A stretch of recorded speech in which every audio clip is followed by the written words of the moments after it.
later than I thought, so we have only one day left. Okay, but we'll start today with Jay Johnson, and he's from the University of Antwerp University, Department of Engineering, right? And you will, I think, tell a little more about your career. And yeah, this is the first session in the morning, and the break will be on your whenever you would like or it fits in. And yeah, many thanks that you will have agreed to be part of the summer school, and really appreciate it a lot. And yeah, all the best. So let's continue. Thank you for inviting me Thank to join the summer school. Everyone. Yeah, I'm Jay Johnson. I'll tell you a bit about my path to space physics. How many of you are in the field of space physics?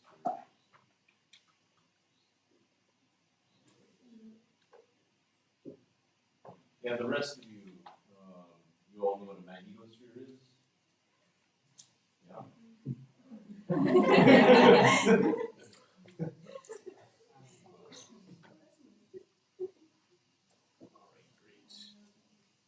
Okay, when we think about magnetospheric physics, what's the first thing that comes to your mind?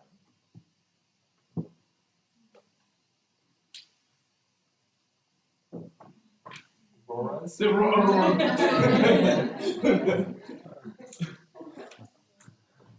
What else comes to your mind? Space weather, all right. Space weather, auroras. What else? Plasma phase. Plasma phase? All right, plasma. How many of you have taken a course in plasma physics? A quarter of you? All right. All of you have taken a course in Int'l, right? All right, so yeah, storms, substorms, things like that, the sun. All right, well, let me just tell you a bit about myself. And I think that as advice for you just entering into the field, when you get to your later career, the thing that you're most going to be proud of is the people who you work with. And so, you know, that's really something to think about, the collaborations that you forge even now, maybe people you meet in the school, someday are going to be colleagues that you consider friends. And that's probably the neatest part of being part of science is you know, it's great to do the science, but people really make an important contribution to your career. So, my career started as an undergraduate at the University of Colorado working for Marty Goldman, and I went into his office and he was working on some sort of a solar problem. He was looking at some sort of distribution of electrons that have a really long tail, and that is some electrons have really high energy, and he asked me to solve a dispersion relation for him. And so I did. The work that I did as an undergraduate.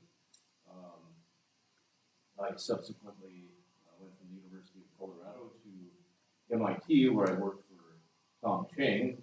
And he was one of the most theoretical people I've ever met in the field of space physics. In fact, he wrote a paper using a path integral formulation of ion heating in the ionosphere. So, how many of you have taken a course in field theory? But so anyway, he taught me to really appreciate theory, and did some really neat work with him on mode conversion, looking at waves that will convert into other waves in the auroral region. And we were looking at waves that would propagate down the magnetic field line and maybe generated in the equatorial region. And then they would heat ions, and the ions would come up the field lines and sort of like a space tornado or something like that. So that was really fun. And from there, I went to the University of Alaska, where I did a postdoc. Alaska is a great place to do a postdoc because you get to see the aurora. And I remember Tom Chang always used to post that he had never seen the aurora, being a theorist. But when I went to Alaska, I actually saw the aurora, because there you can see it during the winter time at least, maybe 1 out of 3 nights or so. And it's really impressive and incredible thing to see. From there, I went back to MIT, worked a little bit on some sort of a nonlinear type of structures called black aurora. And then one day, Frank Chang from Princeton Plasma Physics Laboratory came to work with us at MIT, and he sat down with me, and we were having discussions. And the next thing I know, he offered me a job at Princeton, so I went there. As a postdoc, we worked together on transport at the magnetopause, ion cyclotron waves, and basically all sorts of kinetic modeling of waves. And he is also a theorist in the IAGA. So he was also a theorist. All right.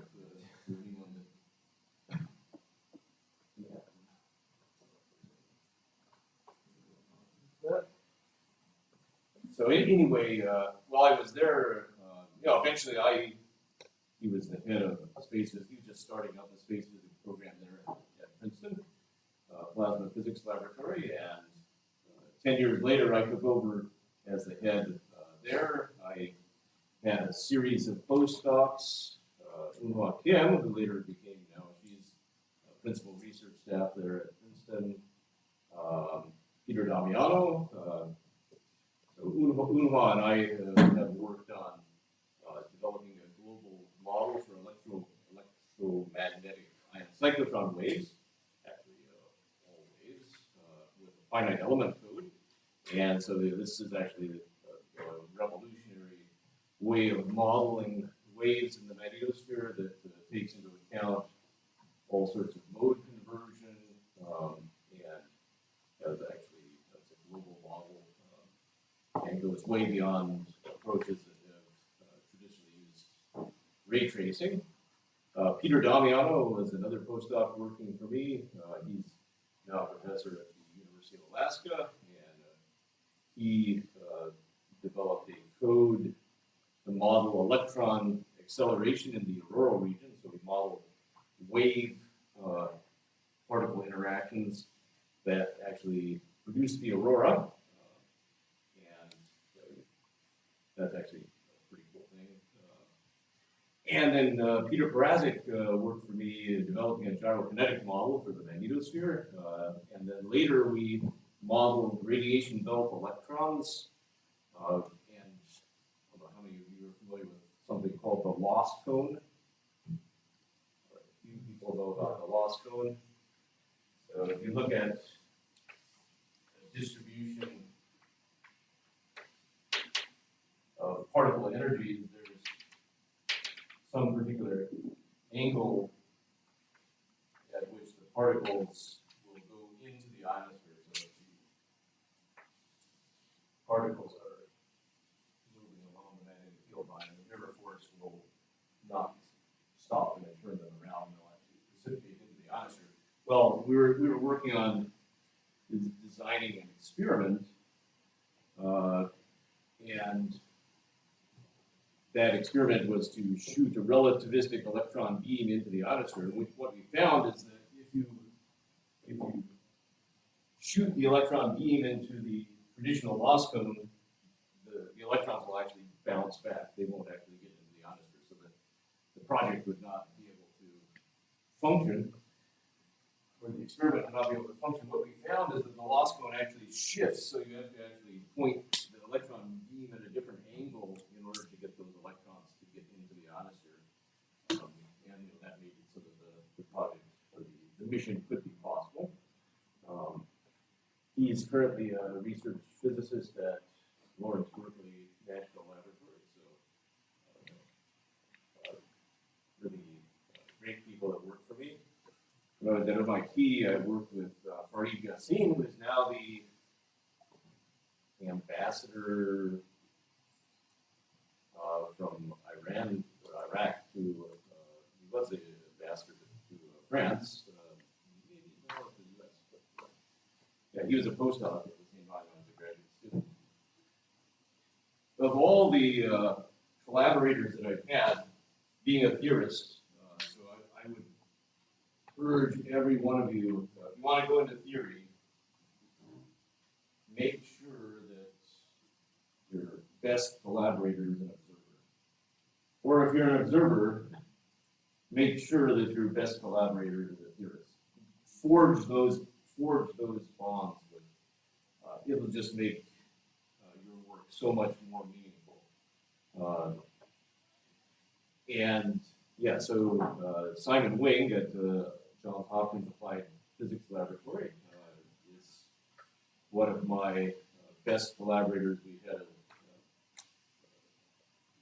I've had my most publications with him, and I would say my work has become much better through my interaction with him as an observer, because I can do all sorts of theoretical modeling, but it doesn't mean a whole lot if it's not connected to observations.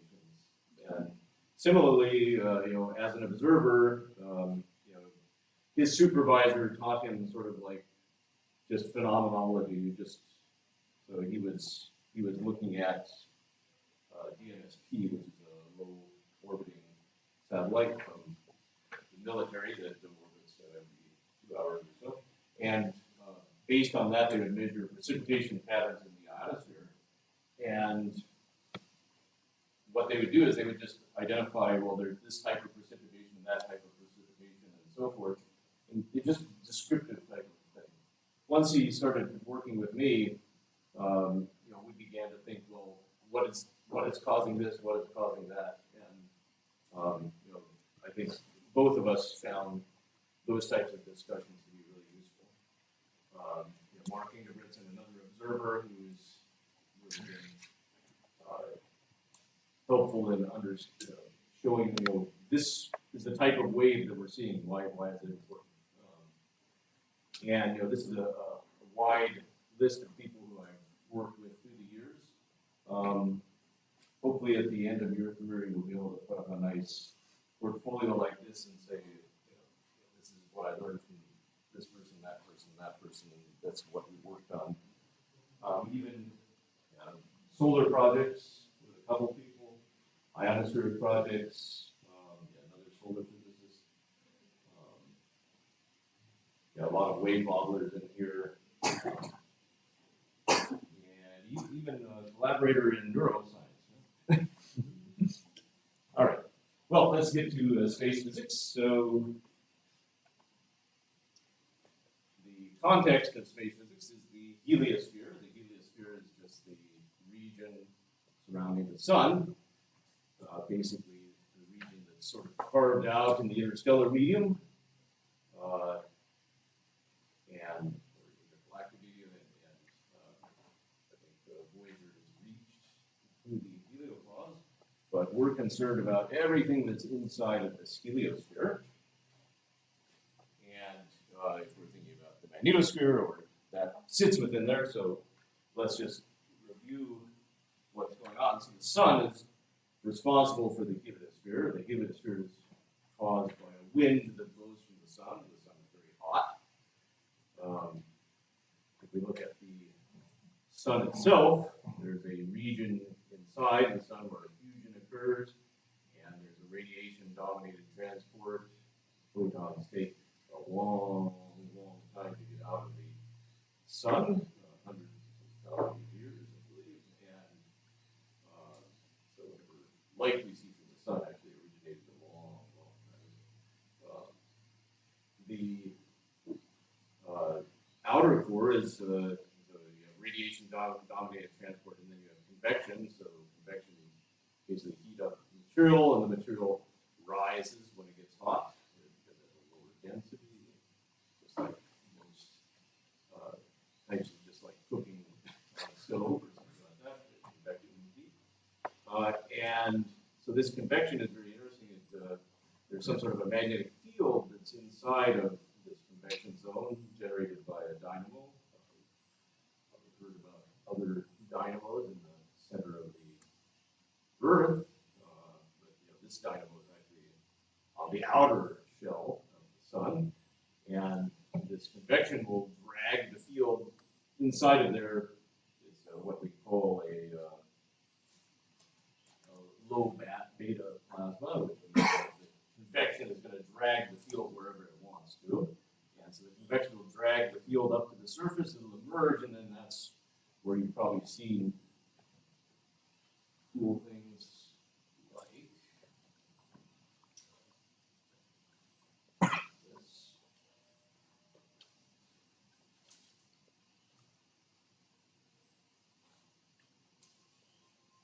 So you see these arcades, when the flux is brought to the surface, it produces these arcades, usually in a bipolar field coming out and going in. And then you can see the types of eruptions that you get.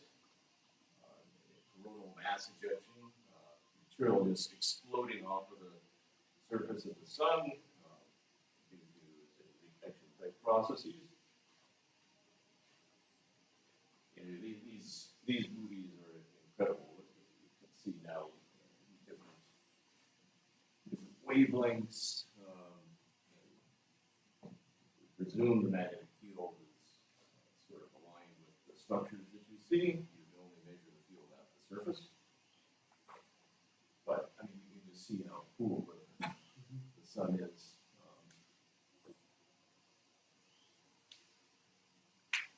Anyway, the origin of space weather is basically coming from the sun.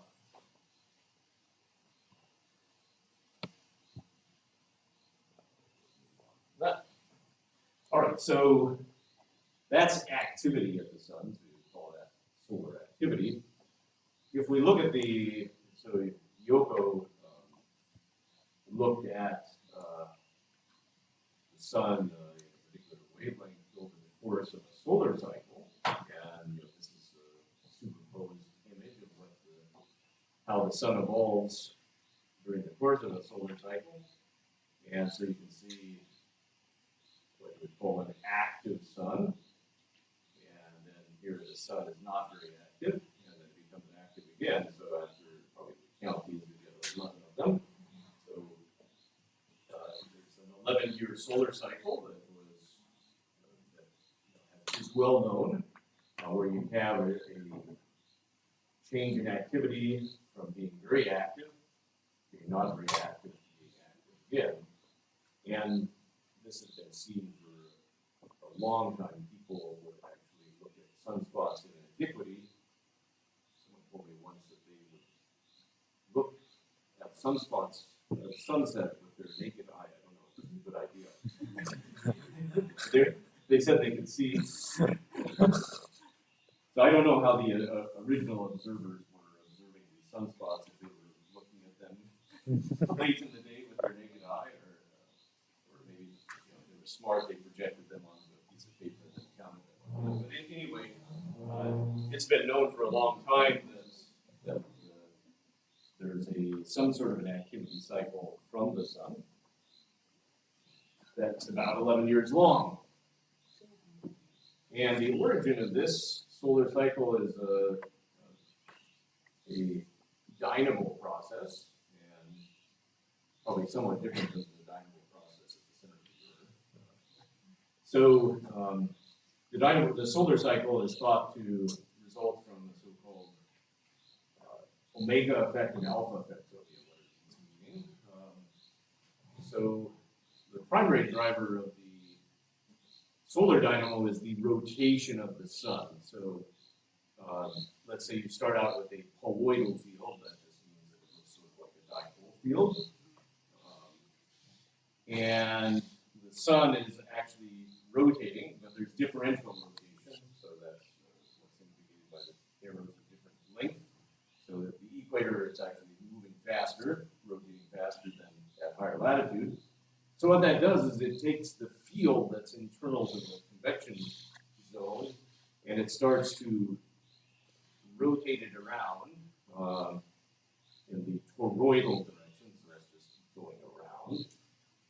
So you start with the poloidal field, the rotation of the sun, because it's differential, it begins to wrap up the field in this helical type of form. And so when the field starts getting dragged at the equator around and wrapped up, what that does is it actually intensifies the field, because now you have a much stronger field. And that's, after a while, what happens is you get this transformation from a sort of like a dipole field to this field inside. It's all wrapped up. And then the so-called alpha effect, or Babcock-Layton mechanism, strikes in. And what happens is that this field, the material is heated and begins to rise. As it rises up, the flux will emerge from the surface, but it gets twisted. And the reason it gets twisted is because the Coriolis force twists it as it rises up. So it's going to look like that. So this loop rises up and then twists. What that twist does is it restores again the poloidal or dipolar-like component. So the field begins to look more dipolar again, and until it's back to the original state. So during this period here, that's where you see a lot of flux emergence, and that's the solar maximum. So that's sort of the fundamentals of the solar cycle, is this omega. That's what the symbol we usually use for angular momentum, or angular velocity, right? So the angular velocity of the sun, and then the alpha effect, this rising of these bubbles and twisting to restore the component of the field that's sort of in the dipolar-like direction.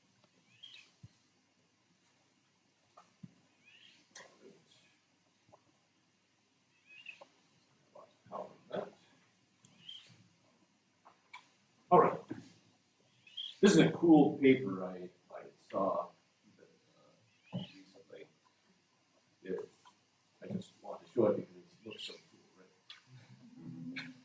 So these guys were looking at the stellar cycles for solar lightning. So they're basically taking the sun and they're saying, well, let's just change the rotation period or the convective time scale. Let's see if one of these will work.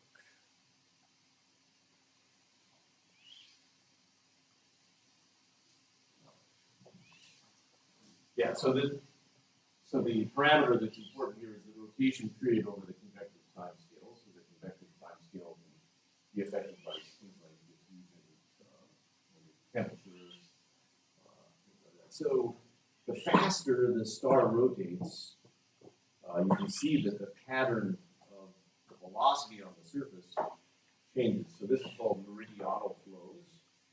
So the meridional flow is actually important for the dynamo. That's sort of a slightly called a conveyor belt. So you consider the convection zone. So this is the core of the radiation zone of the sun. This is the package line. This is the solar surface. You get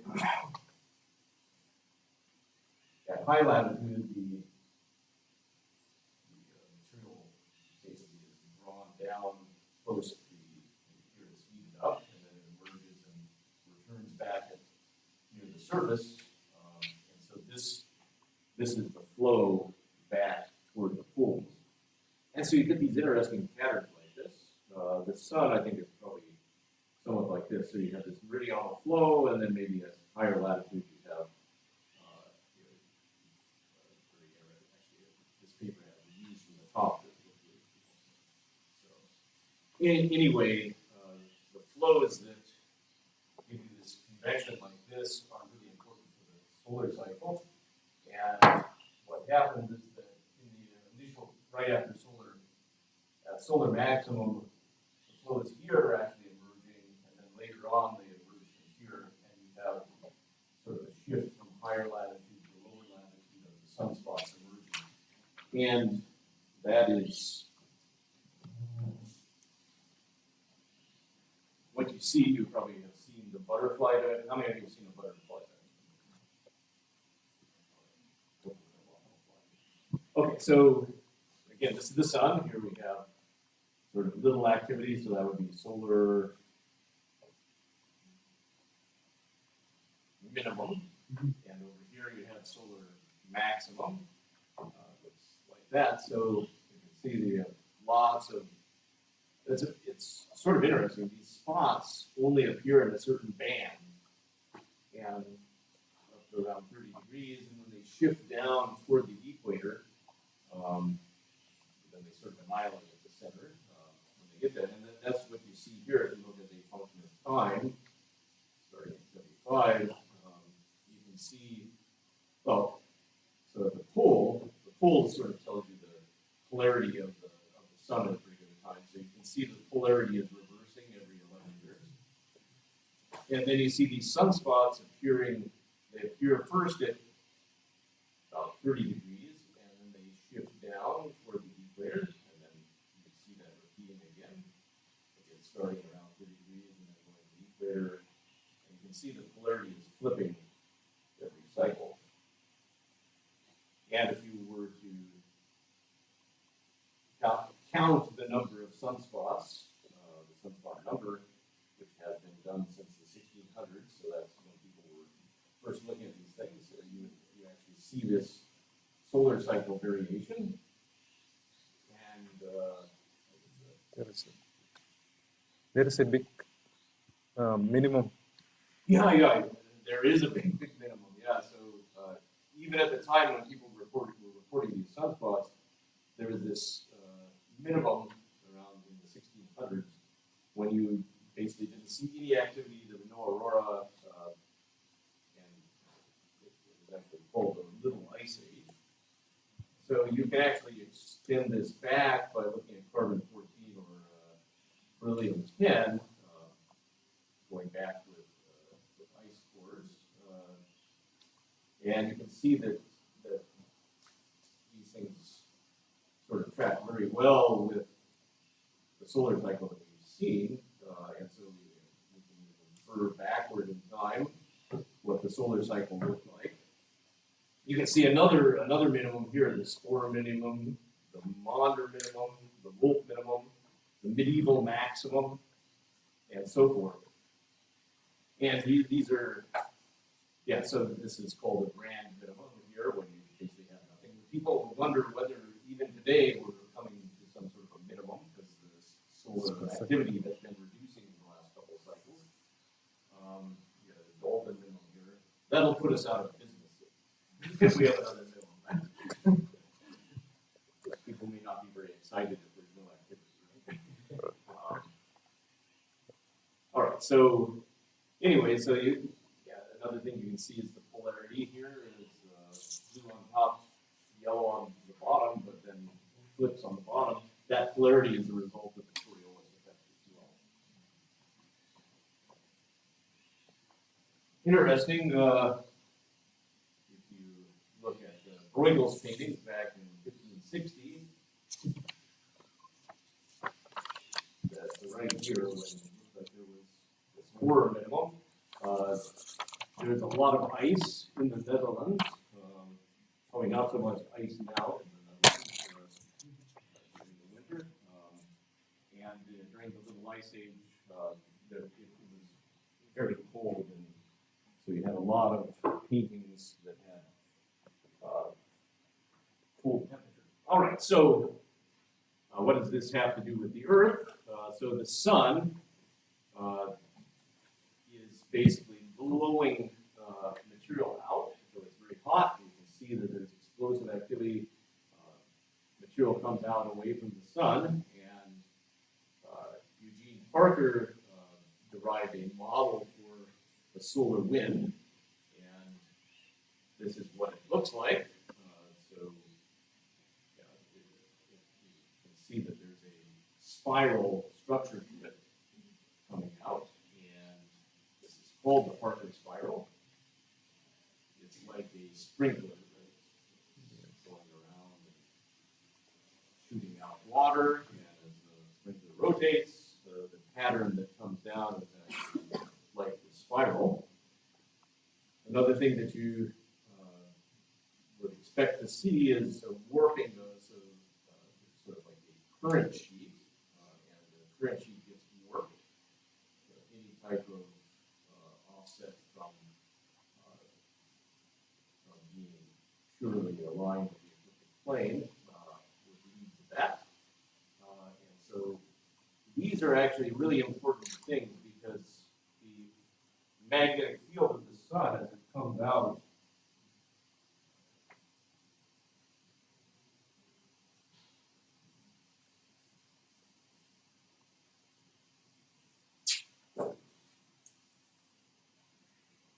basically have some sort of a current sheet.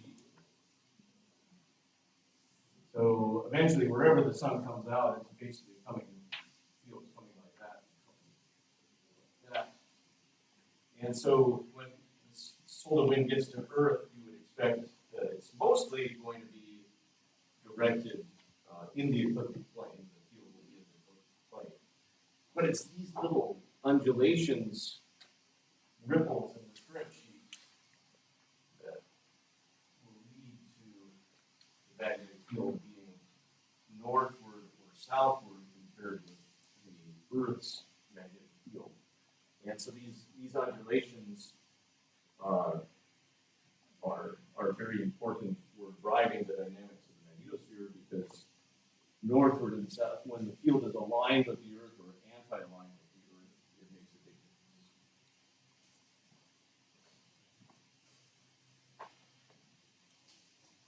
All right, there's a lot of variation in the solar wind during the solar cycle. So here's the sunspot number that we looked at earlier. This is a few sun cycles ago. But you see at solar minimum that you have a lot of velocity. So this is from Ulysses. Ulysses is in an orbit that's out of the ecliptic plane. And so Ulysses can actually measure the velocity at high latitude. And so you can see that there's really high speed velocity coming out at high latitude when you have solar minimum, but when you have solar maximum, you can see that the velocity is much different. You have sort of, you can see it's not well structured, it's very sporadic, and it's basically all latitudes.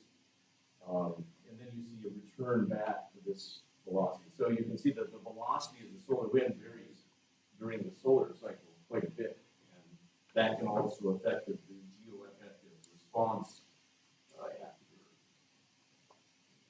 Let's see if we get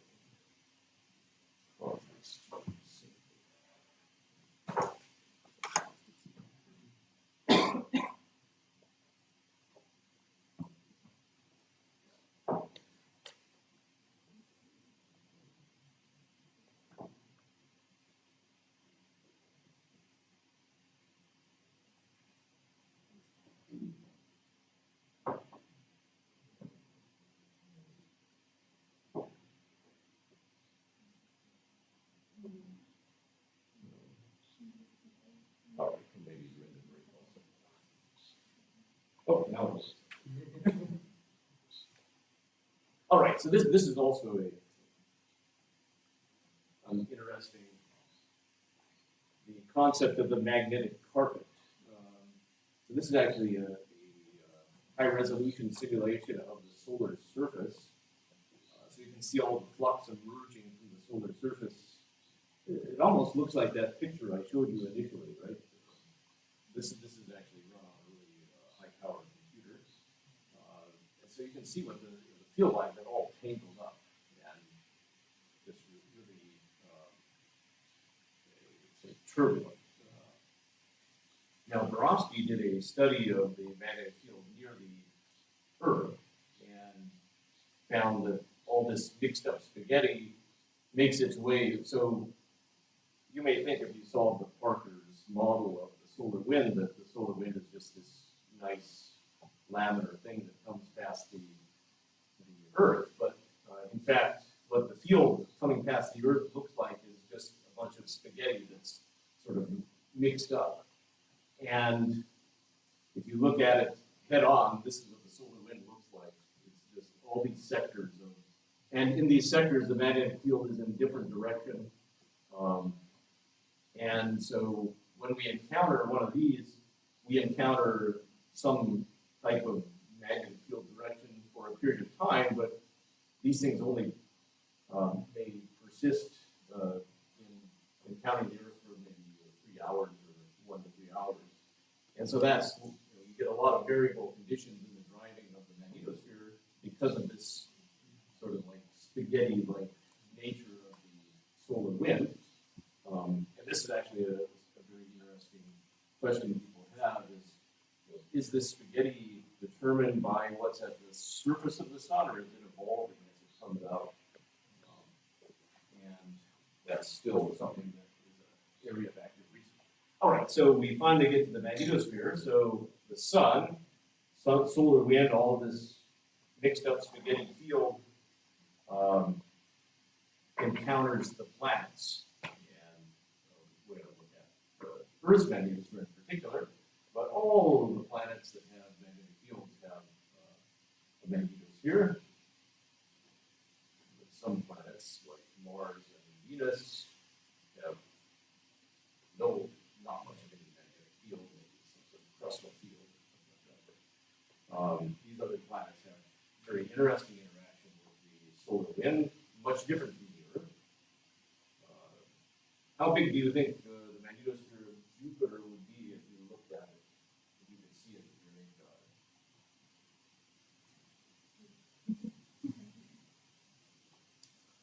From Earth, looking up. Yeah, if we looked up in the sky, and sometimes you can see Jupiter. If you could see its magnetosphere, how big would it be? 4 moons. 4 moons, though. 4 moons. That's about 1 moon, yeah. It's about the right order, yeah. So yeah, it's an enormous thing. I mean, Jupiter's quite a ways away, right? But yeah, so yeah, the rest of this we'll be taking a look at. But just to emphasize, the study of the magnetosphere is very interesting because it's coupled to the sun, it's coupled also to the ionosphere, and so it's really a very complex system. And so this just shows some things that are going on in the ionosphere. I noticed there was no one giving section 2 or section 4. So just bring in a little bit of that. So here you can see field-aligned currents. That's one of the primary ways that the magnetosphere communicates with the ionosphere, is through these field-aligned currents. The ionosphere is a source of plasma for the magnetosphere, so you get all sorts of processes happening sort of at high latitude that heat up the ionosphere and cause, when you heat the ionosphere and energize the ionosphere, the magnetic field is getting weaker, and it will actually, when you heat things perpendicular, that energy goes into parallel motion, and so any type of heating will lead to an outflow. That's a consequence of conservation of energy in something called the magnetic moment. And so you get any sort of heating process down in the ionosphere acts like a tornado.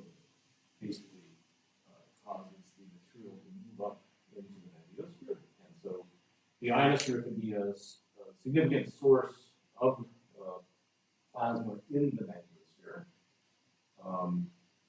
So when you have storms, you also can drive induced fields in the ionosphere.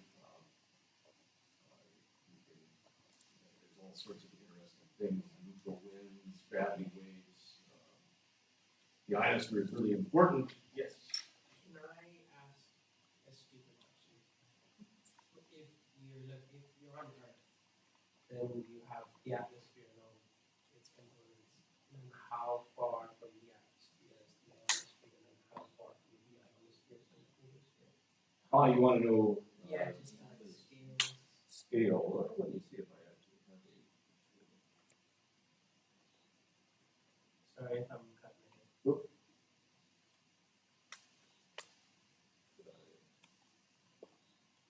Oh, we don't have a scale. Yeah, so the ionosphere itself is about 100 kilometers or so. That's the region where you see aurora. It's actually a little bit lower. So you have different layers in the ionosphere. You have E and F are the primary regions where you have peaks in the ion densities. So those are around that high, going up to all the way up to about 1,000 kilometers. And then beyond 1,000 kilometers, you might say it's magnetosphere. So yeah, the densities drop off exponentially as if it were in a gravitational potential according to the Boltzmann distribution. But yeah. Basically, now let's go back to.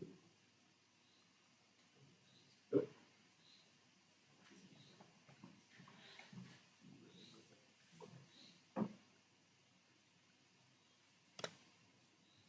All right. So anyway, ionosphere is a complex thing. All sorts of cool processes going on there, and the ionosphere is really important for our lives because we all now rely on our cell phones for communication. There's a lot of communication satellites up there, and when they're sending signals down, there can be so-called scintillations that can, like density irregularities,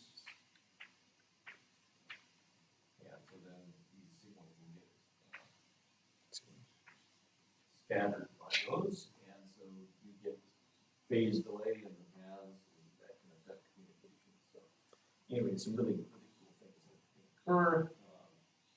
These irregularities in various regions caused by many different processes. All right, so yeah, someone asked me about the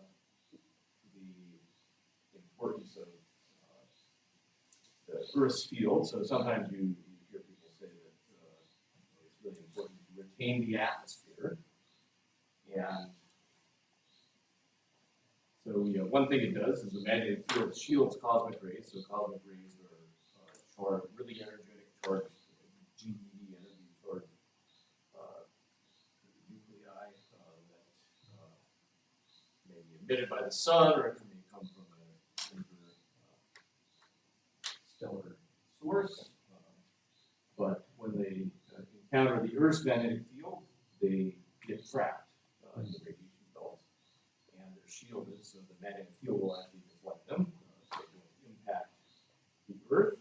Cosmic rays, of course, if they were to impact the Earth, can lead to radiation, mutations, can also affect climate. There's debate about that, but cosmic rays want to seed clouds and things like that. The magnetic field also helps to retain the atmosphere. So here are some simulations that were recent, actually, a paper in the last couple of years of, I think these are from Mars. And it looks at the loss rate of oxygen. So you can see that loss rate is if you convert these units to per year, it's about 10 to the 34th particles per second. The end of the atmospheric particle of 10 to the 43rd, the atmosphere can be lost on time scales that are Venus and Mars have no magnetic field, and they have virtually no atmosphere. So, indeed, the magnetic field prevents ions that flow out from our planet from actually escaping, and so it retains the atmosphere. All right, people mentioned about aurora. That's what we know. So that's probably one of the first things that people noticed about the first thing people really saw about space weather is aurora. And probably it was pretty significant space weather because people lived at low latitude. And so if you saw aurora at low altitude, it was a big deal. And so it's something that you might only see in your lifetime. So it's like, once every 50 years or something like that.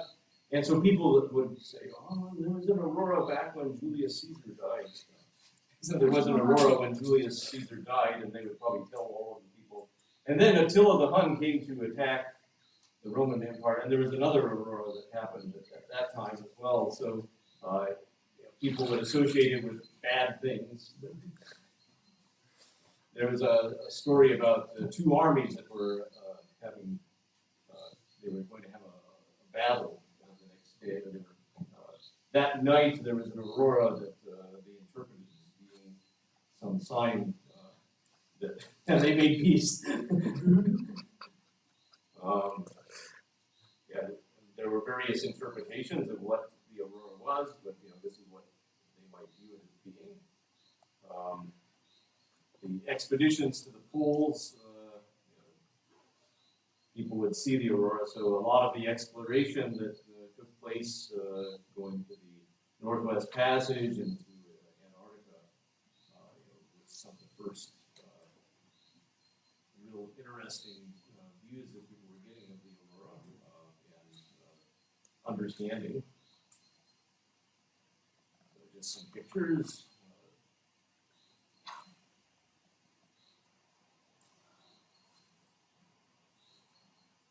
Iceland's a great place to go see the aurora. Plan your trip in March. Here's the aurora from the image satellite. So you can see that the aurora tends to be on an oval. It's at the open closed boundary of the magnetic field. So probably talk a little bit about open closed magnetic field, but this is what it looks like from space. You can see it's very active. Another beautiful aurora picture. All right, yeah, how does space weather affect our lives?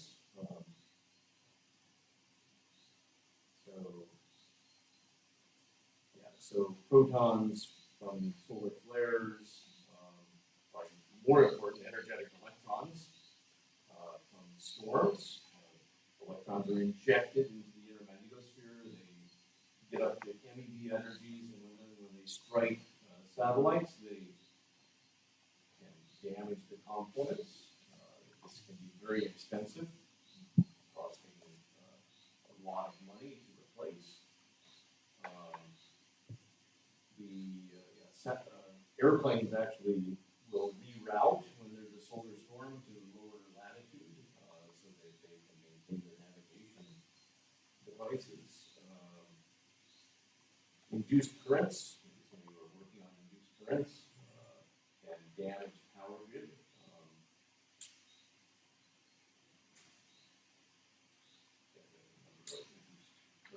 Here. But yeah, communications is probably one of the most vital things that we have now, and that can be disrupted by storms. All right.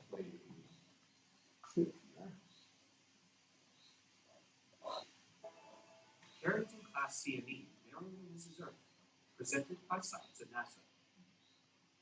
In mid-April, scientists, government officials, emergency miners, and others converged on Boulder, Colorado for NOAA's Space Weather Workshop, an annual gathering to discuss the perils and probabilities of solar storms. The current solar cycle is weaker than usual, so you might expect a correspondingly low-key meeting. On the contrary, the halls and meeting rooms were abuzz with excitement about an intense solar storm that narrowly missed Earth. The close shave happened almost 2 years ago. On July 23, 2012, a plasma cloud, or CME, rocketed away from the sun as fast as 3,000 kilometers per second, more than 4 times faster than a typical eruption. The storm tore through Earth orbit, but fortunately, Earth wasn't there. It did, however, hit the stereo-based spacecraft. Researchers have been analyzing the data ever since, and they have concluded that the storm was one of the strongest in recorded history. If it had hit Earth, we would still be picking up the pieces, says Daniel Baker of the University of Colorado, who presented a talk entitled The Major Solar Eruptive Event in July 2012, Defining Extreme Space Weather Scenarios. This storm might have been stronger than the Carrington event itself. The Carrington event of September 1859 was a series of powerful CMEs that hit Earth head-on, sparking northern lights as far south as Tahiti.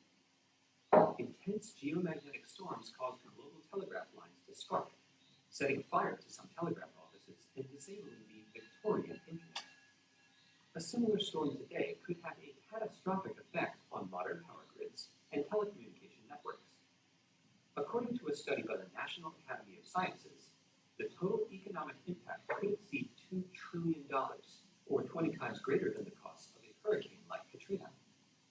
Multi-ton transformers fried by such a storm could take years to repair and impact national security.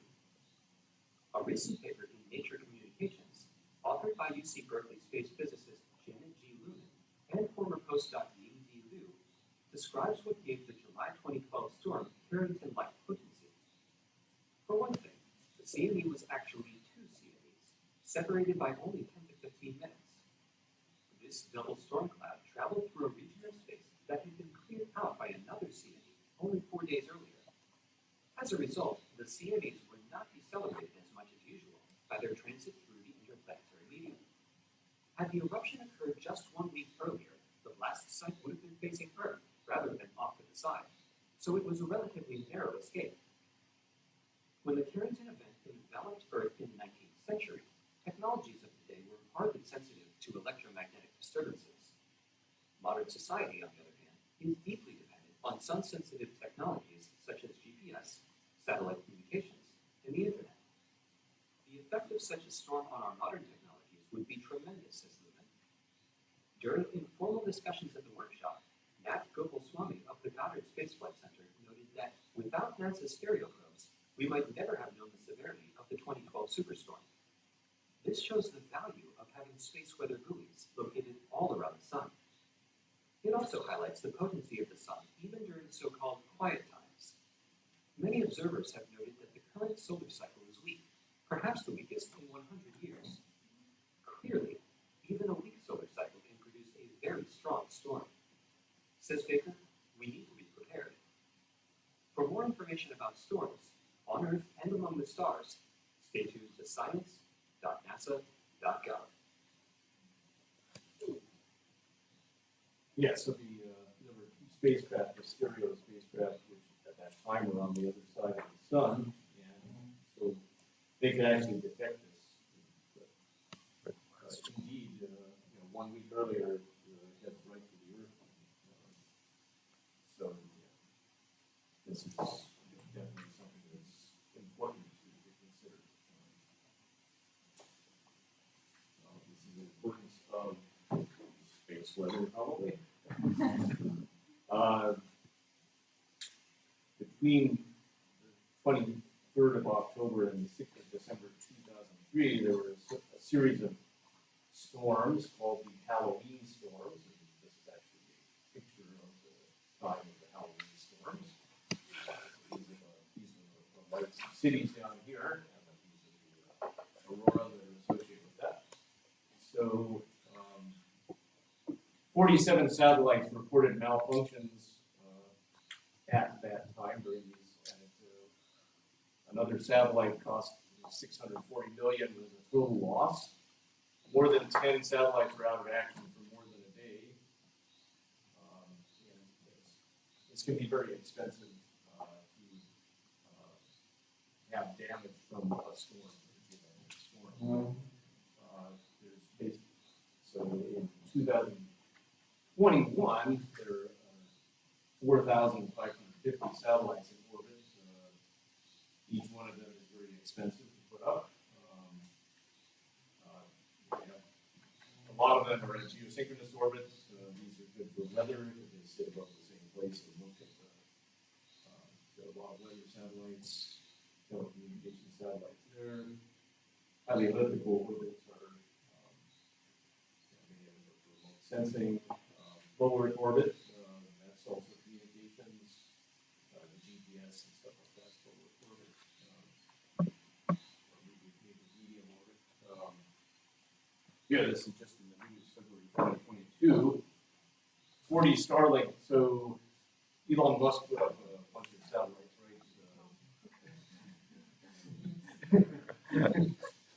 And 40, I think there were 49. I'm not sure. Almost all of them were knocked out by a geomagnetic storm, and this cost him about $140 million. In that case, it was not from electrons, but it was the ionosphere got heated up and raised up high enough that it caused drag on the satellites and just malfunctions as a result of that.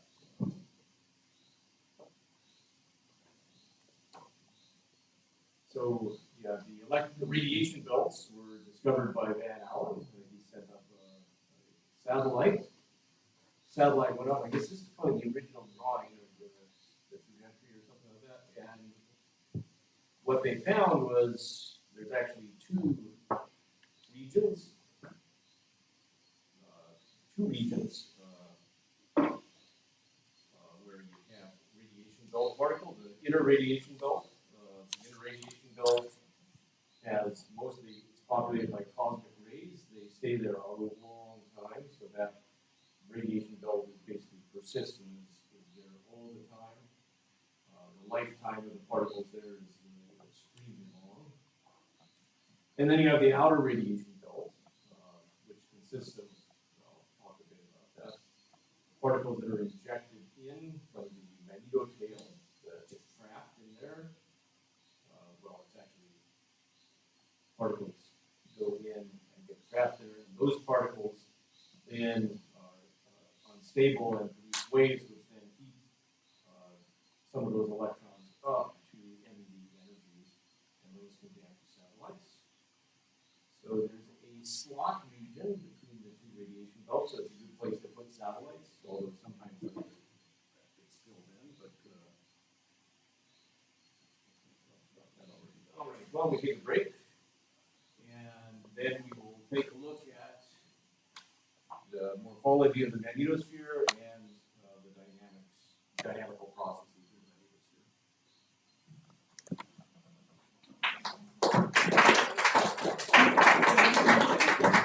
Any questions? Or you can ask any questions.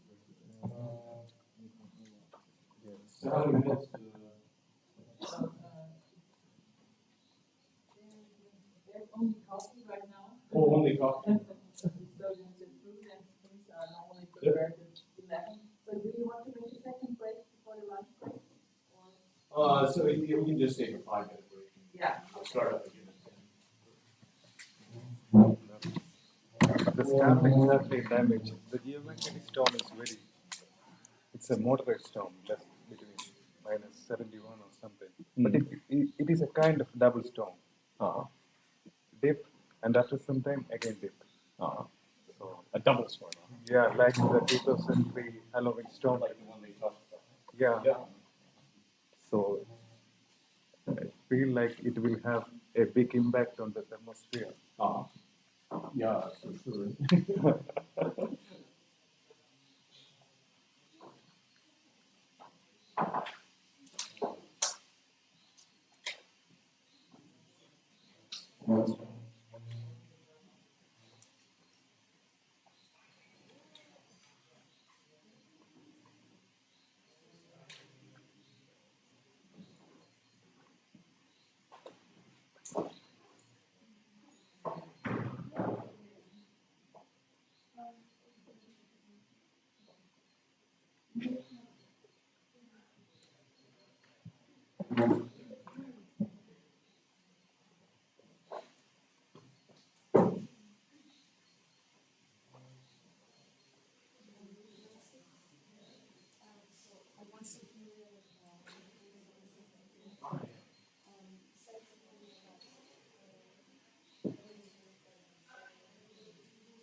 Well,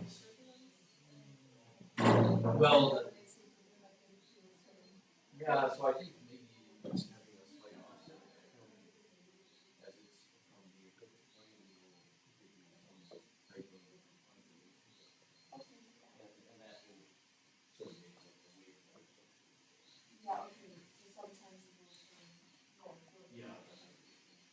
Right, so it's actually these undulations in the curve sheet that give you more because otherwise the field comes out in the ecliptic plane.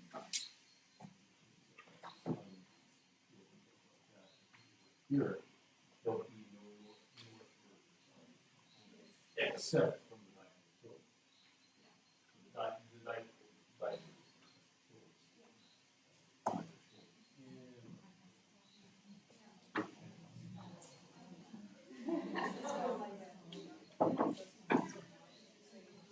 yeah, it looked like they, if it's just from a wall, then it's but I think I don't know how periodic that was. There's also maybe out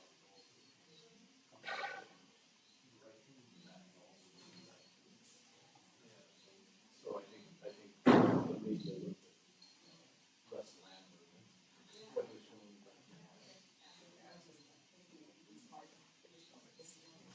yeah. So I think probably the first place to start would be to just the IAGA and Earth and see if there's any traces. My recollection is that time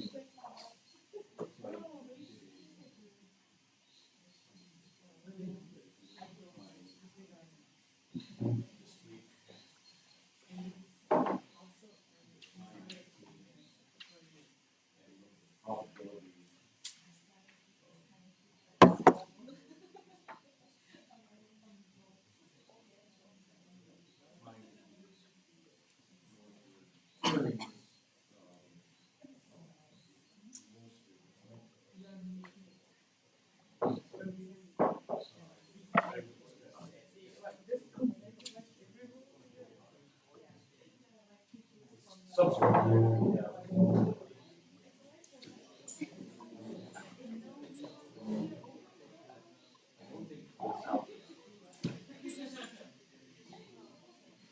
But the time scale for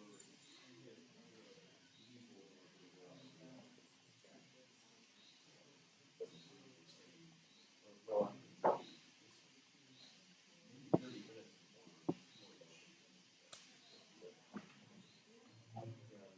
so you saw the spaghetti model.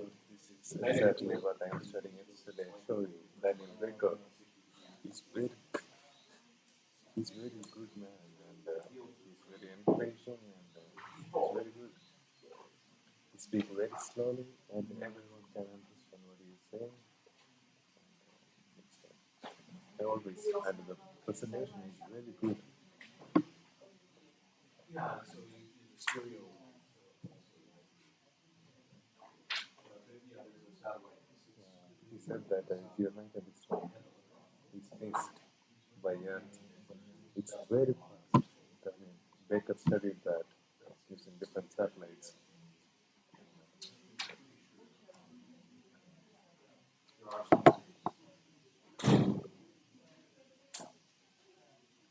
I believe if there's current sheet flapping, there's going to be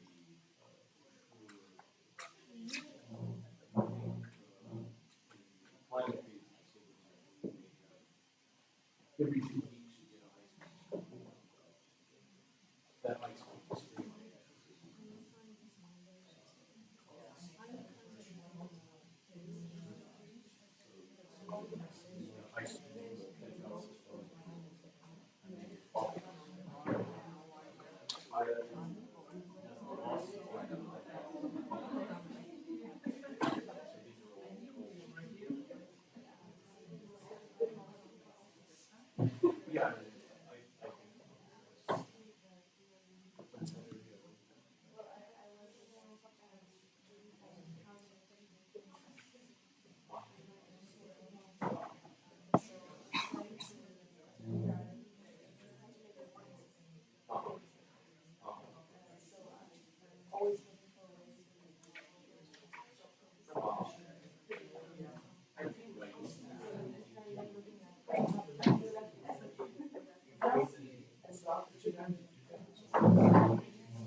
The Carrington event. Did you heard of that? Carrington event? In 1859, there was a big storm. At that time, there is no technology here. There are only some telegraph lines. And the Carrington, the scientist who observed the sun, there is something different happening. And what is the consequence is that after that storm, all telegraph lines in the Atlantic Ocean has burned.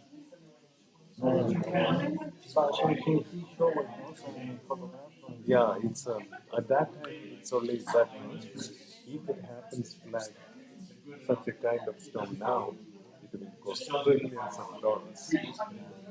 We lost many things. In 1989, in Quebec, in Canada, she showed a picture of a transformer called burned. It's a transformer in Quebec. And that whole transformer burned and no power for 9 hours. So it's kind of a big deal, I think.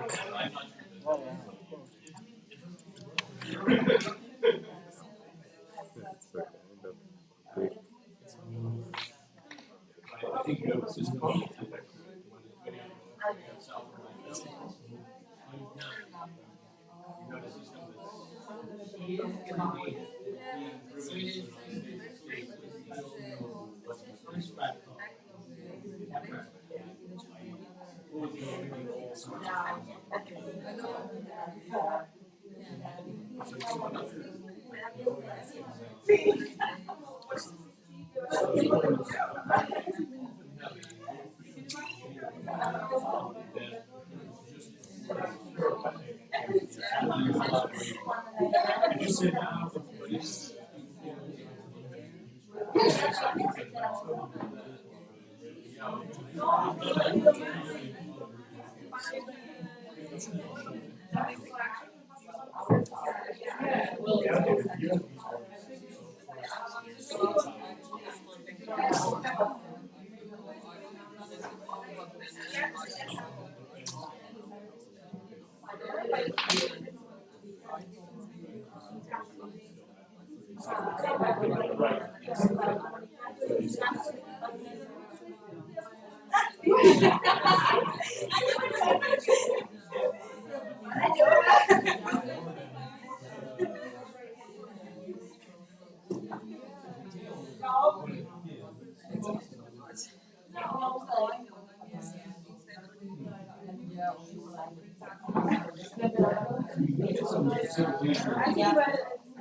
of big.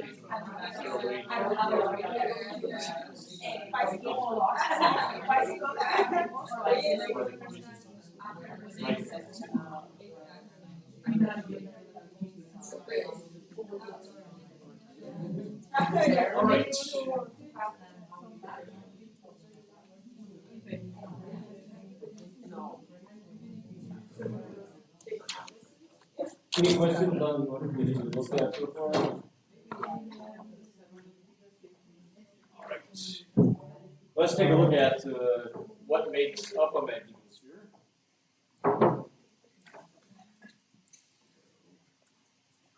All right, so look at the magnetic field. Maybe look at the current systems associated with the magnetic field, plasma populations, and regions. So This is a schematic of a magnetosphere. So we have the solar wind coming in from the left.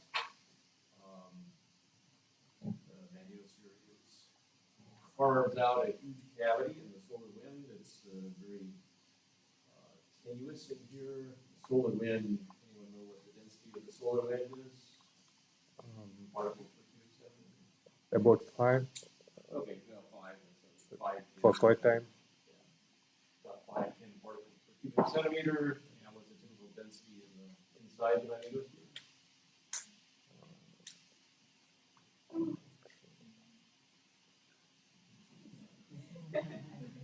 Maybe 1 or less than 1. Okay. All right. How much is 1 particle? That's not many. Okay.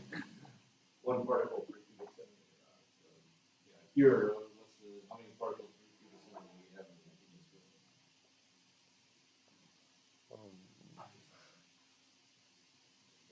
10 to the 9. Yeah.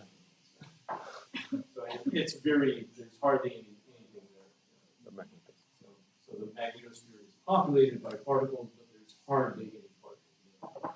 And actually, the solar wind has many more particles, 10 times as many particles per cubic centimeter than so actually, not many particles are actually getting into the magnetosphere from the solar wind, because if it were, then you'd have closer to 10 particles. In fact, the cross-section for particle entry into the magnetosphere is about the size of Australia. It's a pretty small cross-section for particle change. All right, well, let's take a look at some of these currents. So we have boundary currents at the Magnetosphere boundary. We have the ring current, tail current, Birkeland currents. They're named after Christian Birkeland. These currents go into the ionosphere and out of the ionosphere. And then ionospheric currents that flow in the ionosphere itself. Henderson currents, things like that. All currents. All right, so some simple E&M.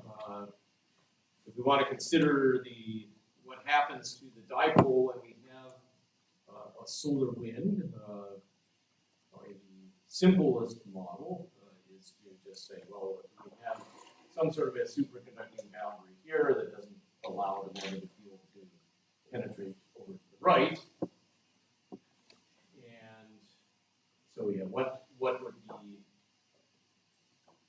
how would we solve a problem like this? If you take an E&M class, you would solve a problem like this by putting an image dipole over here and the fields. And what it will do is it will make it so that the magnetic field, has no normal component at the boundary. And then there's a current flowing on that boundary. And you actually get some features that are very similar to the boundary of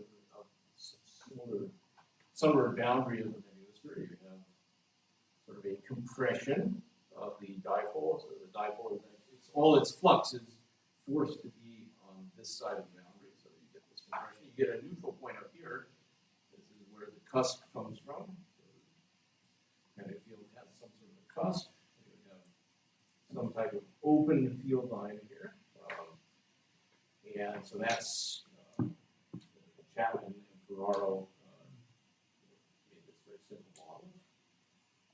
If you consider just compress a dipole in a spherical magnetosphere, so we just take a sphere and we require that the field be contained in that sphere.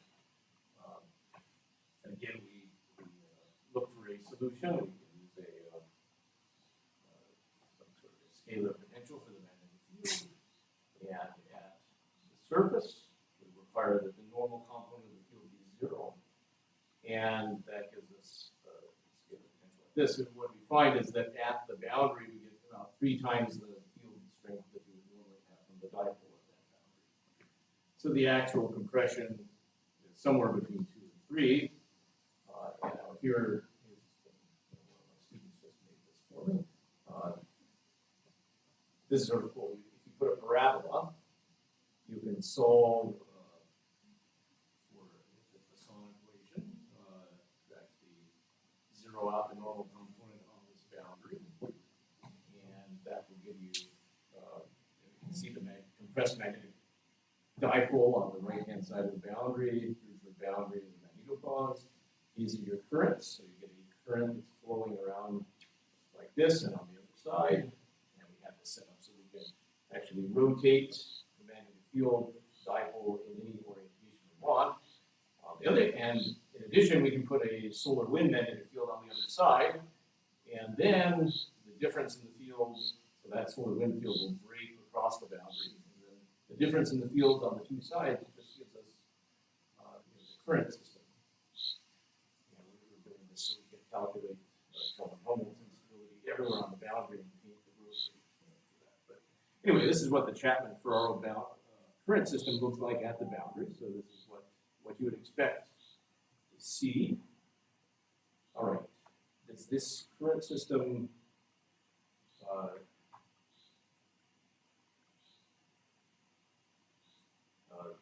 add to the field or subtract from the field?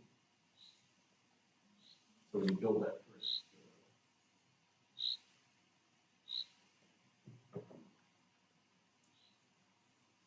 So the dipole will be,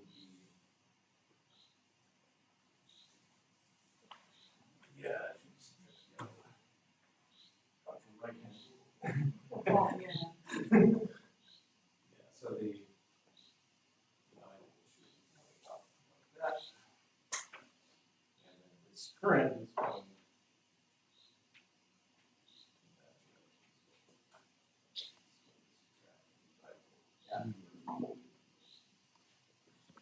all right, so we have one discussion with me about when you have storms and get compression of the magnetopause boundary, that will strengthen this current, and so it should actually weaken the field near the Earth. All right. Okay. In the inner magnetosphere, so if we want to, let's take a look at the ring current. So this is the ring current is something that's sort of like the equatorial region, so that's going to be resulting from particles that are sort of trapped in this region. So there are three adiabatic invariants. So for particle motion in the magnetosphere, physics in general. So for every oscillatory motion, if you change the parameter of the magnetic field slowly or in time or in space, then this magnetic moment is conserved. So the first adiabatic invariant, that's called the magnetic moment. That's called mu. That's sort of like the perpendicular temperature of the magnetic field. So if you slowly increase the magnetic field, you will increase the temperature of the particles, because that will be invariant. Then you have a bounce motion, and there's a bounce invariant as well. And then you have a drift motion. So the drift motion is what's really important for The ring current. the ring current. Okay. So let me show you where that comes from. It's easy to illustrate. All right, so if we have an ion, which way is an ion? And it's Right hand in the west, or left hand direction? in the westward direction. If you think about Earth, it is going in the westward. Well, but I'm talking about, if we just have a magnetic field. Okay. Oh, V cross V. V cross B.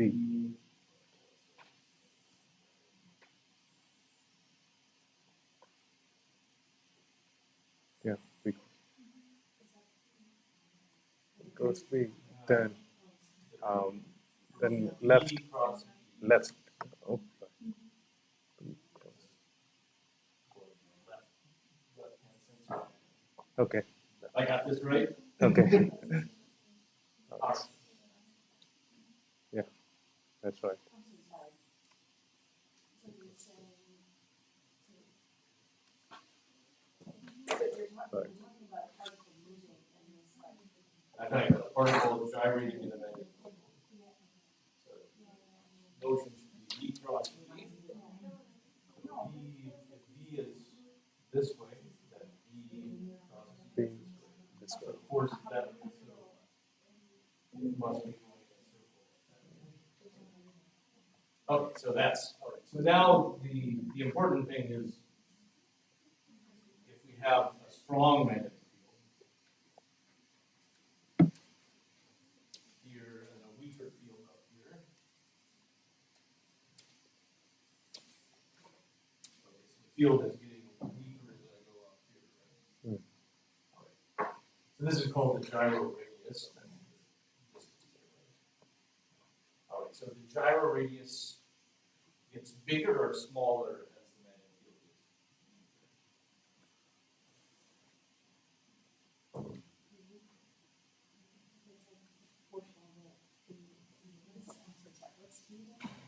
so this is the magnetic field. It's But that's not. when it gets weaker, the gyro radius would increase. So the force goes like E cross B, so it's proportional to B. So the stronger force will make a tighter orbit.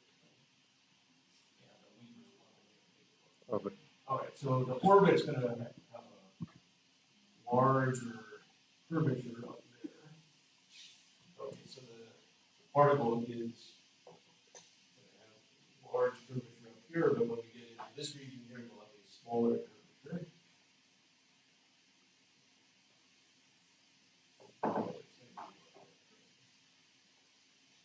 So the particle orbit will drift in that direction. Okay? Okay. So it drifts because of a gradient of the magnetic field. All right, there's a gradient of the magnetic field at the Earth. So it gets stronger as you go toward the Earth. And so that leads the ions, they're going to go around the Earth.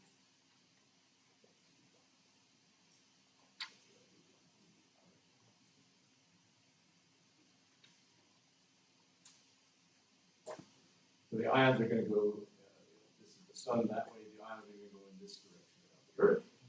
And the electrons Opposite. will go in the opposite direction because they're not going in that direction. They're going in the other direction. Just flip the arrow around and have the electron go in the gets its mass. Does that mean that you have like a kind of cut-off magnetic field where your curvature starts to change direction? So when the magnetic field gets compressed towards the Earth, the magnetosphere moves closer. Is that Right. So this would be like going toward the magnetosphere. Yeah. Going toward the Earth in this direction, and it's drifting like that, right? So if this, we can think of this is the Earth, Mm-hmm. and then if the field is actually like this, it's going to drift. It's actually going to drift like that, right? And that's exactly what I have shown you. So this is precisely that. We're drifting around like that. The ions go one way, the electrons go the other way, and you get a current. Okay, so this is the origin of the ring current. And the energy can be written as a function of this invariant, and J is the balance invariant. Okay, so you basically get some sort of a current that results from this gradient of the magnetic field. And if you calculate, if you know So the velocity is actually going to be proportional to the temperature. So the hotter this is, the bigger the radius is going to be, and it's going to affect its drift. And so the hotter particles are going to drift more than the colder particle. But you can actually estimate that the magnetic field, so once you find the current, you can estimate what change of magnetic field you'll see at Earth for a given energy. And so you can find a relation delta V over V will be minus 2/3 the energy of the particles over the energy of the magnetic field. And if delta V is 100 nanotesla, the energy of the particles is 10 to 15 joules. So 100 nanotesla is a pretty big storm. Could be 200, but it might be over. Yeah. But yeah, that's about 10 to the 15 joules. So that's a pretty big part up there. How much energy is that? 10 to 15 joules.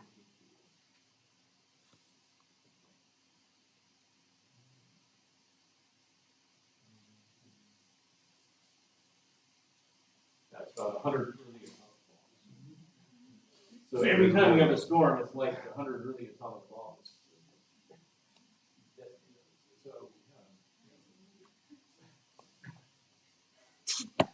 So, pretty big. All right. Okay, there's a cross tail current. Okay, so the magnetic field gets stretched out. And you basically get what are called the lobes up here and down here. The lobes are basically empty of plasma. And then you get the current sheet here, where plasma gets compressed into this current sheet. And the field gets stretched.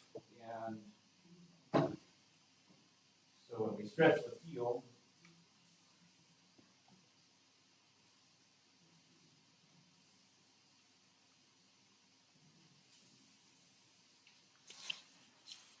something like that.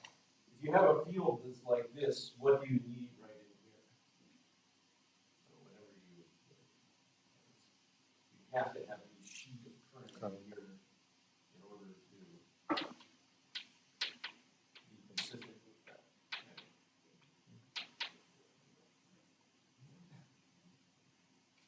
All right, so there's, all right, I drew the field.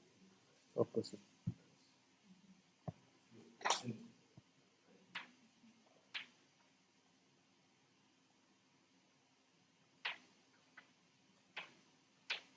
All right, so you have a cross tail current sheet. So down the tail, you've got this current sheet coming like that. And where does it close? So the current sheet comes out here like this. Where do you think it closes?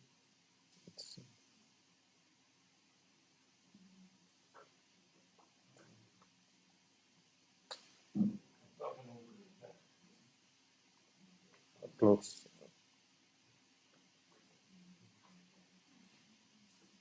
All right, so there's about 10 to the 6th amperes per phi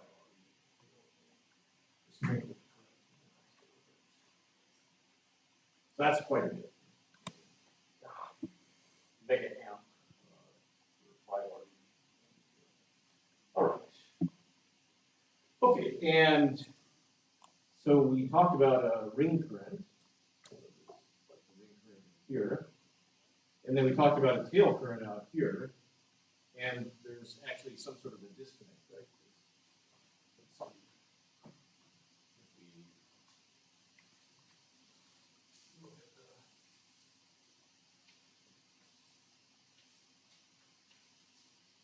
Got the ring current going around like that, then we have the cross tail current coming like this. What's going on? They're really nice paper. From my group that we had at Princeton, Cheng and the student Sorin they did is they took the second angle model for the external flux surface and then solved for the equilibrium that you would have with the stretch scale configuration. That's a pretty complicated calculation, but what you have is a cross-scale current here, and it actually closes into the ionosphere. So this current here, there's like a partial current, and then it closes into the ionosphere. Like that. So whenever you take the magnetosphere and deforming it will require there to be some sort of a field-aligned current. And that is the origin of region 2 currents, which is a region where you have a lot of electron precipitation. You see a lot of currents from low altitude satellites, and that can lead to aurora in the upper current region. If you don't have enough current carriers to provide the current from the magnetosphere, there'll be accelerating potentials which will energize electrons so that they can carry. So, all right. Another important concept is magnetospheric convection.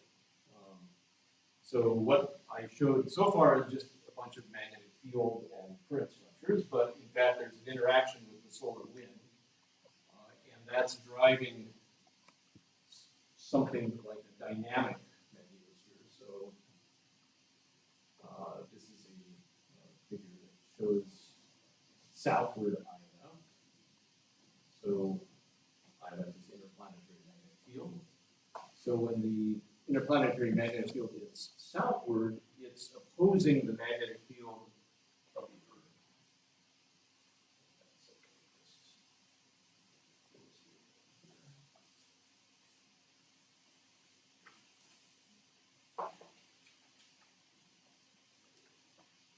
we usually think that field line means so we have the Earth field like this. The interplanetary magnetic field is southward, the field of the Earth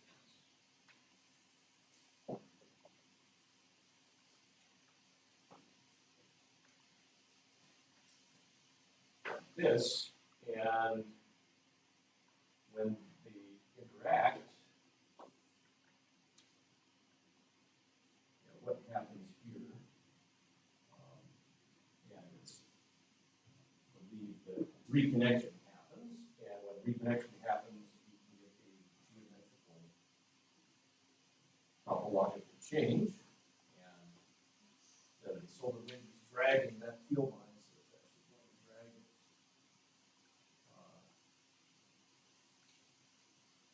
up and over. So the solar wind is dragging the end of the field line like that. And eventually you're adding flux to the tail. And if this happens over and over, you bring more and more flux and add it over here. And as you add flux over here, you get a strong magnetic field that's going to put pressure on the plasma sheet.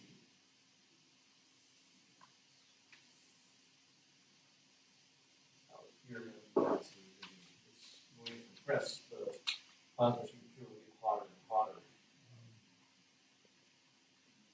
So, what happens here is another reconnection, but this reconnection is not so easy to happen as here, because here the field is sort of anti-parallel, but in this region here,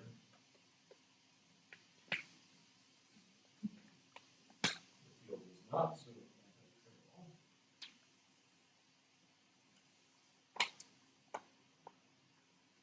There's a component that's normal. So it's more difficult. You have to sort of like pinch this, and then reconnection is not so easy there. So you can build up flux here until it reconnects. So this reconnection can steady way. But this reconnection does not take place in a steady way. It takes place in an unsteady way. So build up, because there's stabilization here, so it has to build up enough pressure, or there's another idea is that you remove flux from here to replace that, and you have to be bringing flux back over here. You have to come around in the third dimension back here to replace the flux, and that collapses the current sheet to the point that it doesn't reconnect. So we'll look at that a little bit more, looking at simulations of how that happens. But in the meantime, if we look at this convection process, how do we know that this is not just a dream that we have? There are these radars that, Superdon radars, the Arecibo, so I guess that's in the Caribbean, not sure which this one is, but there's a whole bunch of these Superdon radars all over the place, and they measure the velocity of the plasma in the ionosphere, and from the velocity of the plasma you can infer some sort of particles move with E cross B velocity. That's the velocity, and so you can infer the electric field. And so these are contours of potential associated with the electric field. And the lines here would correspond to the velocity contours. So this is a velocity coming from noon to the night side, and that corresponds to a field line that is moving across the pole from the day side to the night side, from noon to the night side. That's basically what you're seeing here. Is that type of, and so you have a velocity that's like that, and that's the convection pattern. So at noon, the field lines move across the polar cap, and then they move back to the day side in a circulation pattern like that, or like that. This is southward interplanetary magnetic field. With northward interplanetary magnetic field, it's a little bit more complicated. You get a cell that's something like this, like that, but up here you have some other type of motions. You have four cell patterns. So you can see there's a big difference of what's going on with northward or southward interplanetary magnetic field. So from the polar cap measurements, you can find the potential drop across the polar cap. Typically, it's about 50 kilovolts for southward interplanetary magnetic field. That's when the field is anti-aligned with the Earth field. And if that potential maps to the tail, that will give you a cross-tail potential drop of about 640 kilovolts. Actually, if we look at this cross potential, we look at these, if we just consider what the solar wind velocity, the velocity of these guys.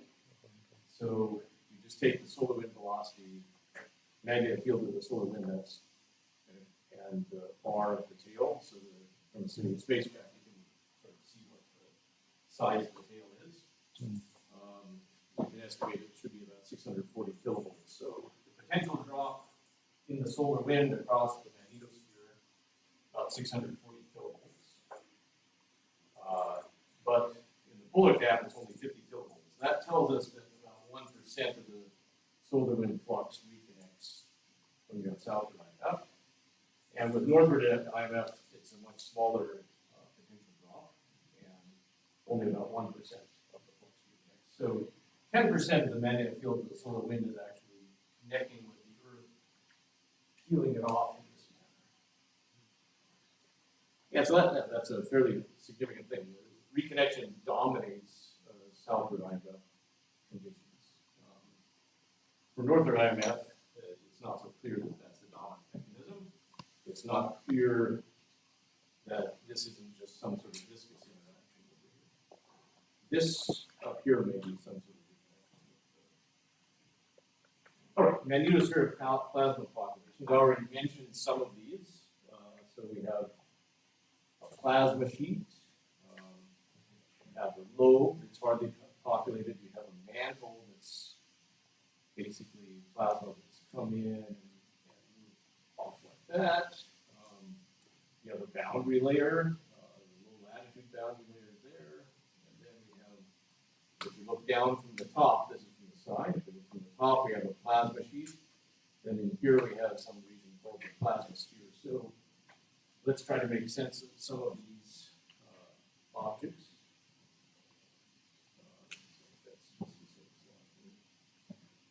Okay, so to understand the plasmosphere, that's the first thing we're going to look at, plasmosphere. So that's this object here. These are cold particles. They actually sort of co-rotate with the Earth.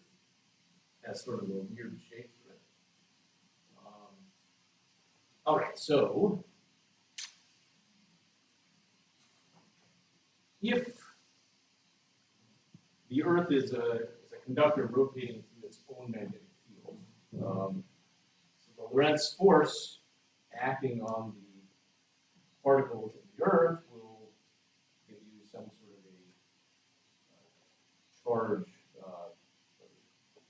B cross B if we're rotating around like that. B cross B will put positive charge to the axis, negative charge to the surface. This creates a quadrupolar electric field in space that will then cause a force on the plasma to try to co-rotate with the magnetic field. So that as the Earth, with a magnetic field in it, it starts to rotate. That rotation will cause the plasma to try to co-rotate with the magnetic field. And so we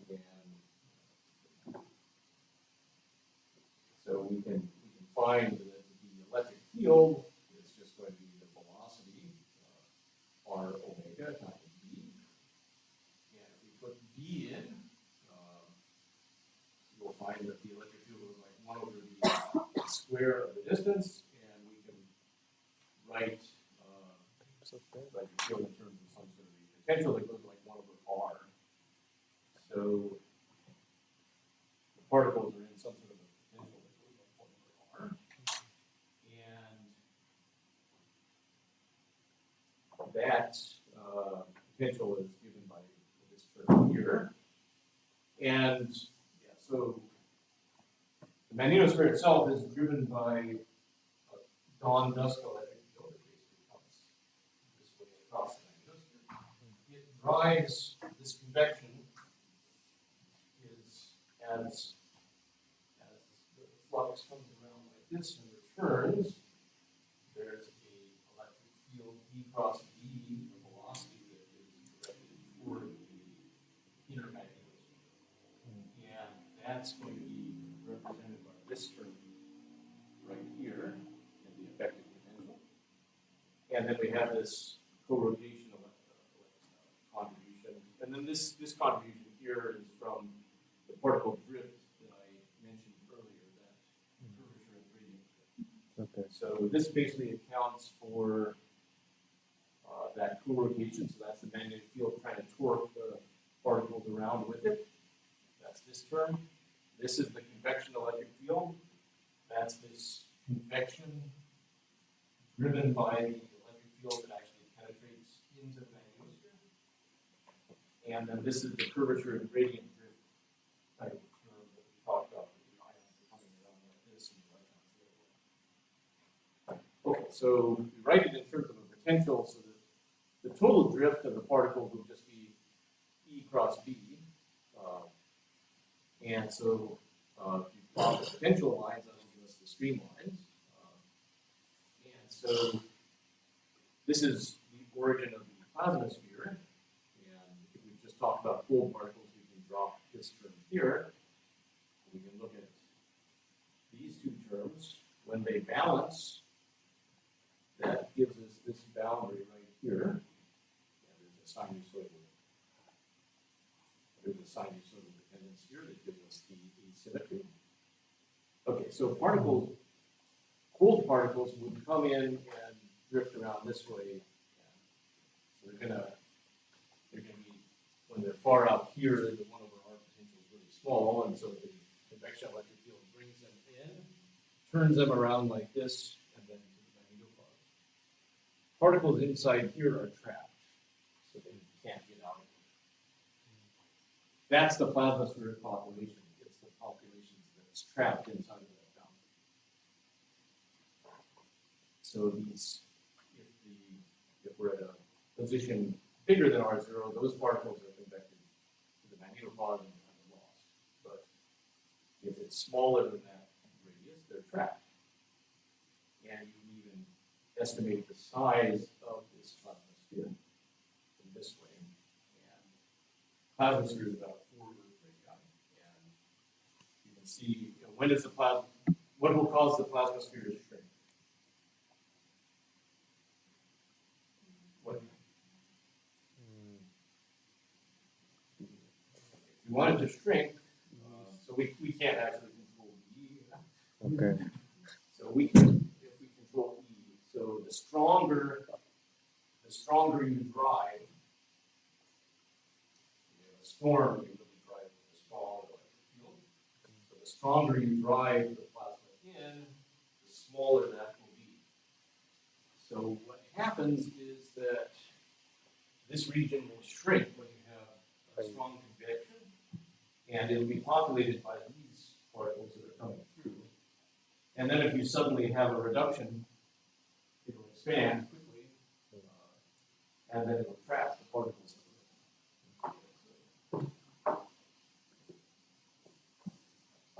So yeah, there are other things that can happen, but yeah, that's the primary parameter. E0. Yeah. When you have the plasmasphere increasing rapidly, as you just said, you trap more particles, then presumably when it relaxes and decreases in size, what happens to the particles that you just have? Yeah. So if you have a sudden onset of convection, it will detrap the plasmasphere, right?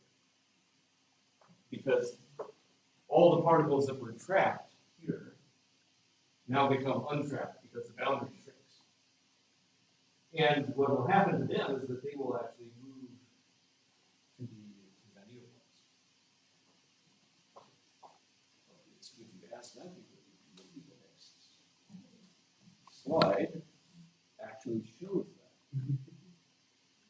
Yeah, so here's the plasmasphere. So this is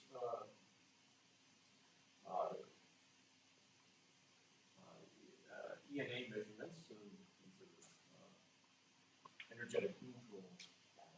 So there's a charge exchange, and then you can actually, when you have a charge exchange, the neutral atom actually comes out, and then you can see it with the satellite. So this is the image you get, and so you can see, this is what you would expect from the model, right? That you shrink. Here's your plasmasphere, and then you shrink that region, like I showed, and everything out here that remained outside is now free to move to the magnetopause boundary, and so then it increases again, right? So you see the plume that actually you get that loss, right? So that's actually pretty cool. You can see the plume happen just as you described, exactly what you said is going to happen. So that's actually observed. So that's pretty cool. All right.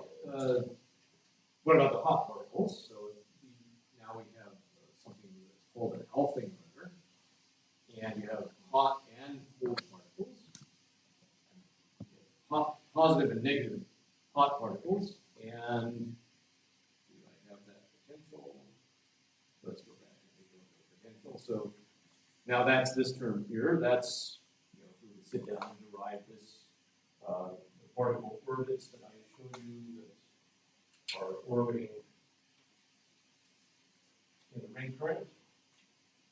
This is the potential of those particles that describes their drift in terms of effective potential. Yes. I don't, I think I didn't quite get the part of the ring current, so does it mean that the particles are actually jumping from one field line to another and making a round? Yeah, so that is correct. So you have the dipole, and then you have the particles are undergoing an orbit out here. Their gyro radius is bigger, and here it's smaller, and so they end up going around like that. So they are moving from one field line. Yeah, they're moving from the night side to the day side and back. So they're doing a complete orbit around. So they're drifting across the field. Yeah. Right. Yeah. So normally, one of the great things about magnetic fields is that it confines particles to. So that's the idea behind fusion is the magnetic field confined to particles. And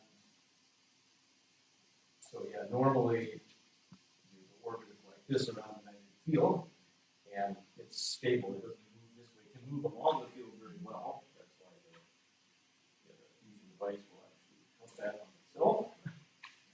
But when you put in this gradient in the magnetic field, it actually drifts like this, and so it's moving across the magnetic field. Drifts are also a problem in a fusion device. That's why the fusion device gets twisted, so that you sort of counteract the drift. So it drifts one way, and you bring the field up to the top, so it continues drifting. It's like turning a spoon with honey. Okay, clear? All right, so anyway, we have this effective potential here. And so we again are driving the particles toward the Earth. But now, if they're really hot, this is going to divert them around this way. So we go back here. And the ions are coming in, but their orbits are going to be diverted around.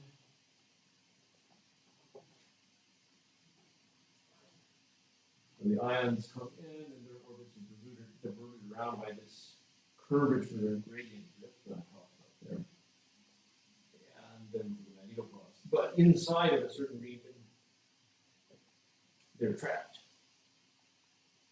Okay, and for the negative particles, these are the electrons, they go this opposite way. All right, so now we have the idea that we have hot particles that we can see, and we can estimate the size of that region too. And again, you can see that these are the ring current particles, right? So the ring current is actually carried by the trapped particles, right? So those are the ones that are inside. So if we want to increase the ring current, we increase convection.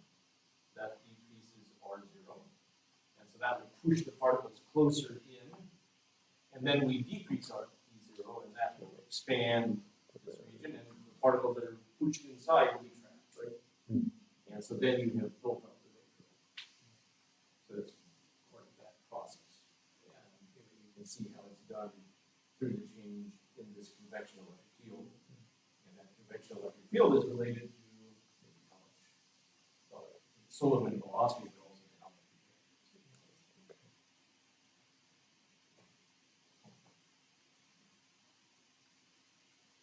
oh, and you can see that the edge actually has an asymmetry between ions and electrons. Okay, this is observed as well. So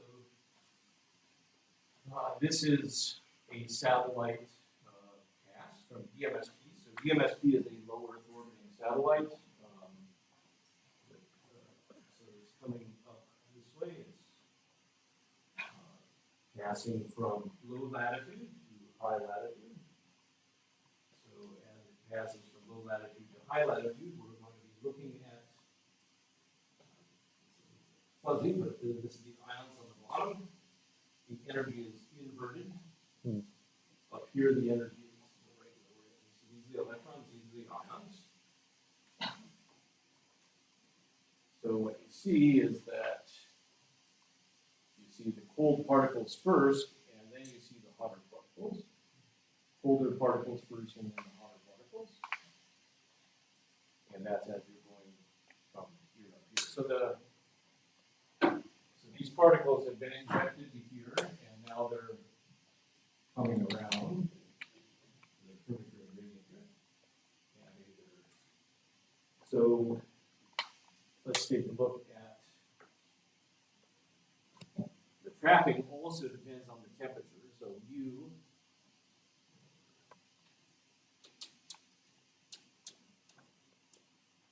is the temperature. So the hotter particles have a larger boundary, and the colder particles have a smaller boundary. Right? So this boundary is fuzzy. It's not a hard boundary. It depends on the energy of the particles. So, in fact, the less energetic they are, the closer they get to the Earth. And the more energetic they are, the further away. That's because the curvature and gradient drift is proportional to the energy. The greater the energy, the bigger the gyro radius, the faster. And so the hot ions, the really hot ions will come in and they'll be diverted from up here, whereas colder particles will get in there first, closer. And that's precisely what you're seeing as the satellite goes up here. First it sees the nearer particles, and then when it gets out here, it sees the further particles. So first it sees the cold particles. These are colder, and then it gets hotter. Colder, and it gets hotter. So this population is observed as well. And this is the origin of the ring current and how it can get pumped up during a storm through enhanced inertia. All right, we go until 11:30. So now this is the part of the lecture that, or the discussion that we find that whatever I was describing already is not really the description. So there are the most interesting events actually don't look particularly like the steady convection, but the things that we did discuss give a framework for understanding the different populations in the Magnetosphere and the current system. And so they're very important foundational things, but let's take a look at coupling to the solar wind. And so there are three processes that are particularly important in coupling between the solar wind and the magnetosphere. The first I mentioned already is reconnection. So in this case, the solar wind punctures the magnetosphere, and we mentioned cross-section the order of Australia or something like that, where the solar wind can enter in to the Earth's field. Kelvin-Helmholtz, here's a nice example of that. So you have a wind, well, the solar wind is coming this way, and this is the bow shock, and then this is called the magnetosheath. The shock of solar wind, and then this is the magnetopause, and the magnetopause boundary goes unstable to Kelvin-Helmholtz instability. And what can happen in these vortices is you can get mixing of plasma, and you actually get transport of momentum around here. So that's one way to drive the circulation patterns in the tail, is also with some sort of viscous interaction across the interface here, in addition to that polar cap type of thing. So Kelvin-Helmholtz can play an important role. And then solar wind compressions. So the solar wind can compress the magnetosphere, which will increase the magnetopause currents, create injections, and it will also generate a lot of waves. So just compressions like that can generate waves in the magnetosphere, and that can lead to rapid loss of electrons in the atmosphere. So those are three really important processes. So let's take a look at a simulation here. And I guess the first question will be, what do you see in this simulation? So why don't we just play this and you guys can discuss among yourselves, what are you seeing in here? And then so let me just describe, this is showing the density on the left, and then on the right it shows field aligned currents into the ionosphere.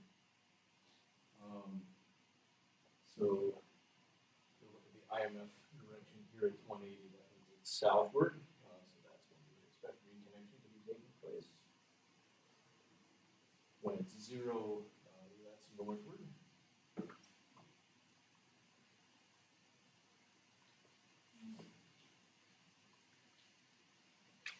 So again, you guys discuss among yourselves what you're actually seeing.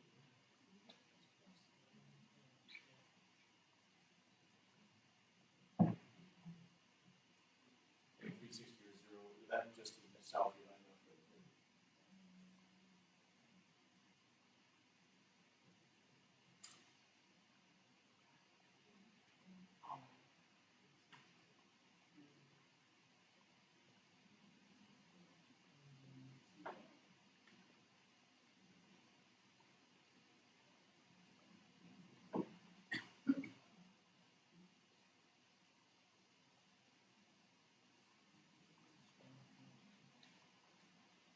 And I'll play it one more time. Starts out northward, same orientation as the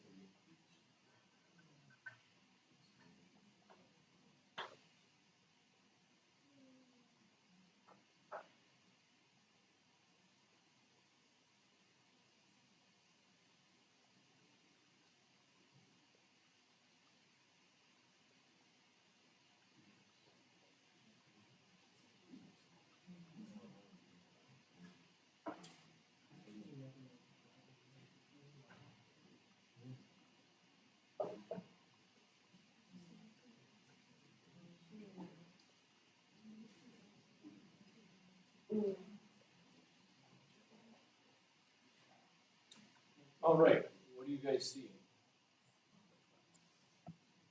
Let's just start it out with northward and stop it.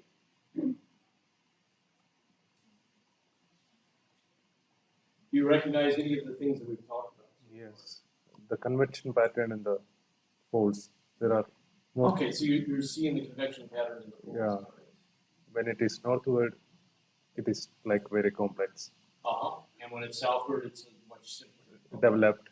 All right, that's a good observation. So you can see this is northward, it's complex. You've got maybe 2 cells here Yes. and 2 cells here. So you have Yes, a 4 4. cell type of thing. Okay, great. And we can just move that ahead to southward IMF to contrast that. Southward IMF, yeah, It's it's developed. much simpler. Not as complicated, at least at this point. Maybe on this side it gets a bit complicated. Okay, what else do you see? Northward IMF, what else do you see? Or any other things that you see that we were talking about earlier?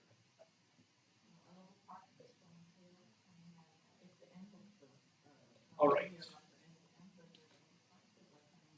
All right, so I think you're right at the end. You were saying so those are called flow channels. So let's just go. Oops.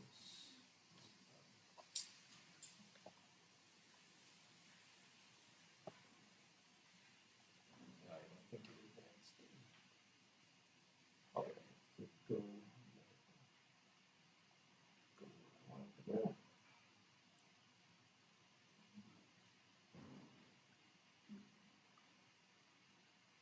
Oh, you're talking about stuff like this.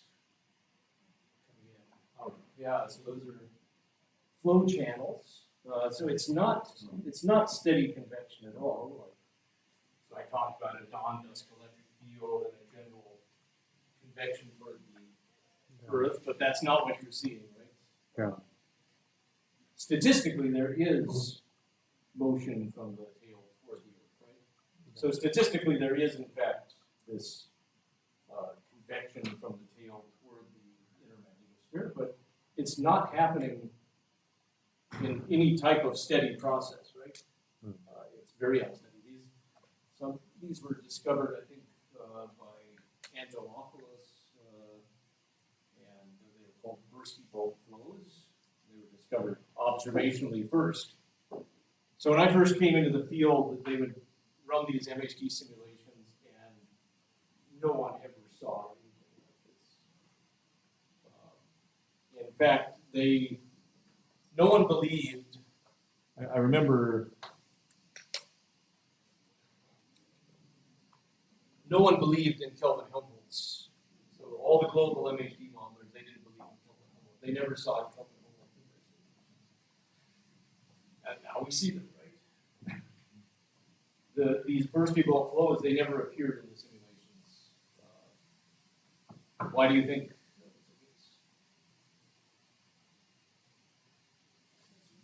Yeah, resolution. Yeah, absolutely. Resolution has increased dramatically in the last 2 decades. And, this is quad resolution. So they have much better resolution. There was numerical diffusion. So the numerical diffusion prevented the Kelvin-Helmholtz instability from developing in these simulations. So you never saw this. In fact, I could play a simulation like this from 10 years ago, and it looks very different from how it looks now. So what's some other things that we see? So this looks like a pressure here. This is looking from this. So that's Z. So this is looking from the side. You see your ring current region. Okay. Yeah. Maybe I think they probably have some, but they have to couple this to another model for the ring current because the MHD simulation doesn't describe the ring current properly. You need to have the ions and electrons drifting differently. Okay, what else do you see here? So you see Kelvin-Helmholtz. So you see these Kelvin-Helmholtz things here. Even at this, you may see some movement. You can see, yeah, something like that coming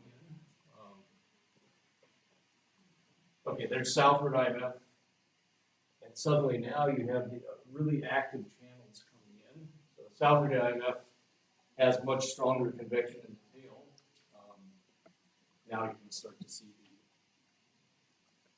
usually there's some sort of localized reconnection that occurs in the tail, and then you get a slingshot of material. Yeah, there you can really see very interesting. All those bursty bulk flows. So, yeah, southward IMF is really characterized by these flows coming in from the tail into the inner magnetosphere. So it doesn't happen as like a steady process, but it happens through these channels coming in. And, look over here at the field line currents. Sometimes you see pictures of there's a region 1 and region 2 current system here that looks really nice.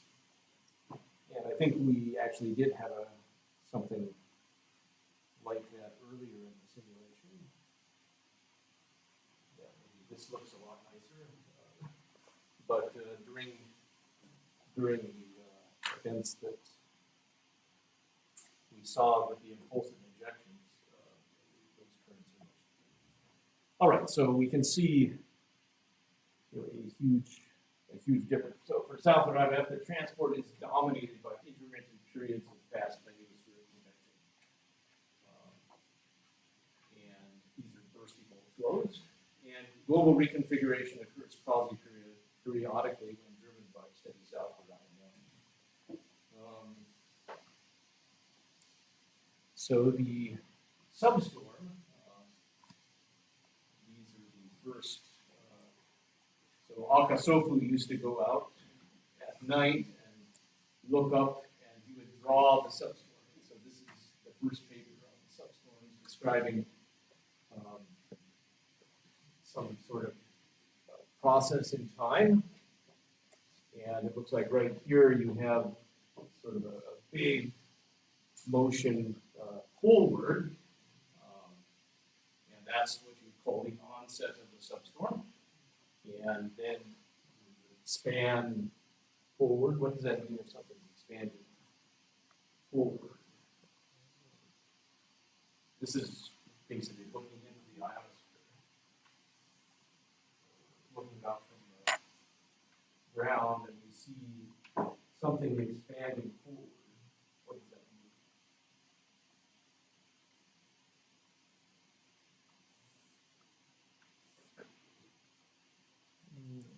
Yeah. You're seeing something The drifting. for example, further out. So the ionosphere, or where you see the aurora, is really like the television screen that's telling you about what's going on in the rest of the magnetosphere. So let's take a look at some real observations. So, of course, Alka-Sofu's observations are real. So this is a substorm that's observed over North America.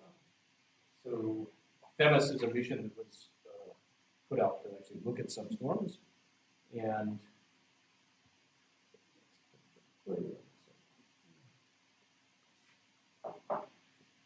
play even if I play.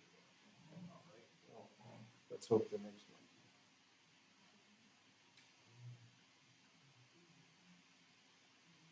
Oh, that's not very good.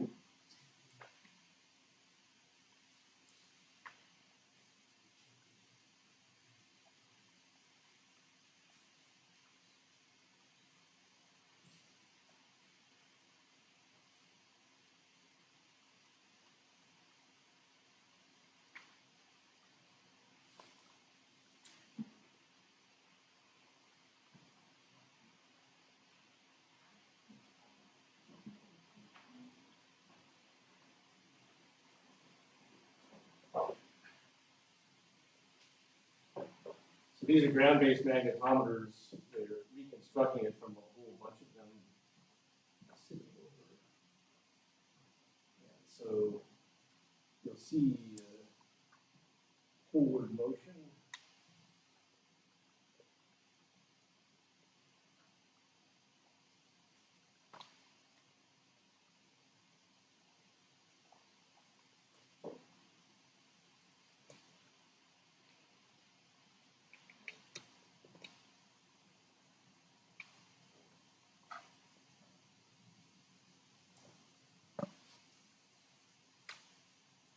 Anyway, that's what a substorm looks like from the ground when you cover the entire North America with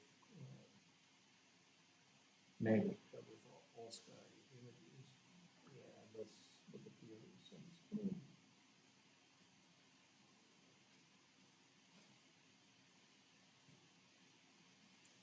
So here's a view from space.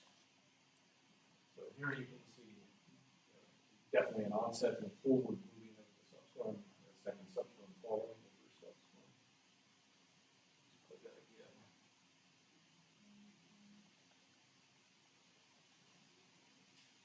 So substorms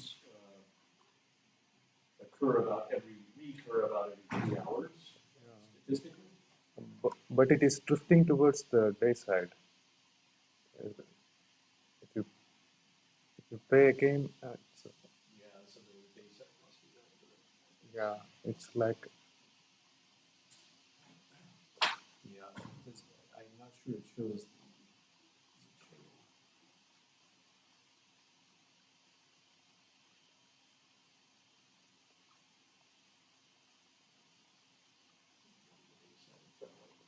I'm not sure. okay. Usually the onset is.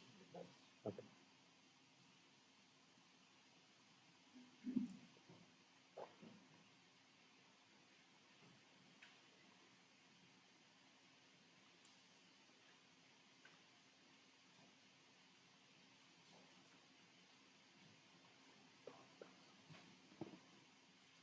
Oh. All right, so how many have heard of this? Yes. I didn't really get it. Repeat again what you meant when something like is moving outwards in regards to the field. Is it the separation between them or is it? Yeah, so if you look up and you see something at higher latitude, so the food points of the field lines don't change, but it either see something at higher latitude, it means that you're looking at something that is further out. Or maybe something happened and it takes shorter time to get here than it takes to get out. But in any case, you're looking further out. All right, so the Themis mission was launched to look at substorms, and 5 satellites. They were going to be lined up. I guess the idea was to line them up in such a way as to see whether there was an in-out or an out-in type of scenario. So I guess the idea was, is there a reconnection that takes place that then snaps material and pushes it in? Is there an instability that happens near Earth that occurs and gives you the substorm and then signatures of that move outward? We'll see that later. So yeah, anyway, that was what the mission is designed for, is to basically have good coverage from deep in the tail all the way toward the Earth, like the inner Magnetosphere, and be able to see what's going on. And so this has been a very exciting mission because there's been a lot of interesting results. So here's a typical type of simulation that might, where you're driving this convection electric field. So the tail is, as I mentioned before, it's just going to add more and more flux to the tail. The tail will thin until it goes unstable. And so this is the type of thing you might expect. This is the tail here. You're basically forcing it from the top and the bottom, pushing, squeezing the tail and thinning it down. And eventually, at some point, it pinches and reconnection occurs. When the reconnection occurs, you end up with a low entropy plasma, which is buoyant and moves toward the Earth. And so that's the type of things that might result. And so that's and emits a plasma out of the tail. So that's one thing that. So the thinning of the plasma sheet can also result. So people would run these simulations where they force it from the flanks, but there's actually a more effective way of thinning the plasma sheet, and that is that you have constant reconnection occurring on the day side. That flux has to be replenished, and it's replenished through this azimuthal motion of the flux, and then that will pull flux in from the tail, and the tail will collapse. And so you get a very strong current density that forms around 12 bar. This is flip configuration, but this is probably a more effective way of actually, or maybe a more realistic way of how things are going.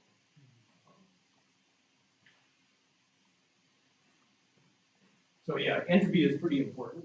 So when reconnection occurs, there's a sudden change in the entropy, and so you can see that the entropy initially, the black curve, is tall, and then here the entropy of that field line before it reconnects is high, and then after it reconnects, you can see the entropy has dropped. So at the moment of the reconnection, the entropy of the plasma drops, and that's actually what causes it to move earthward. And you can see a wave as time progresses, the entropy profile actually flattens out as more and more of the field lines reconnect.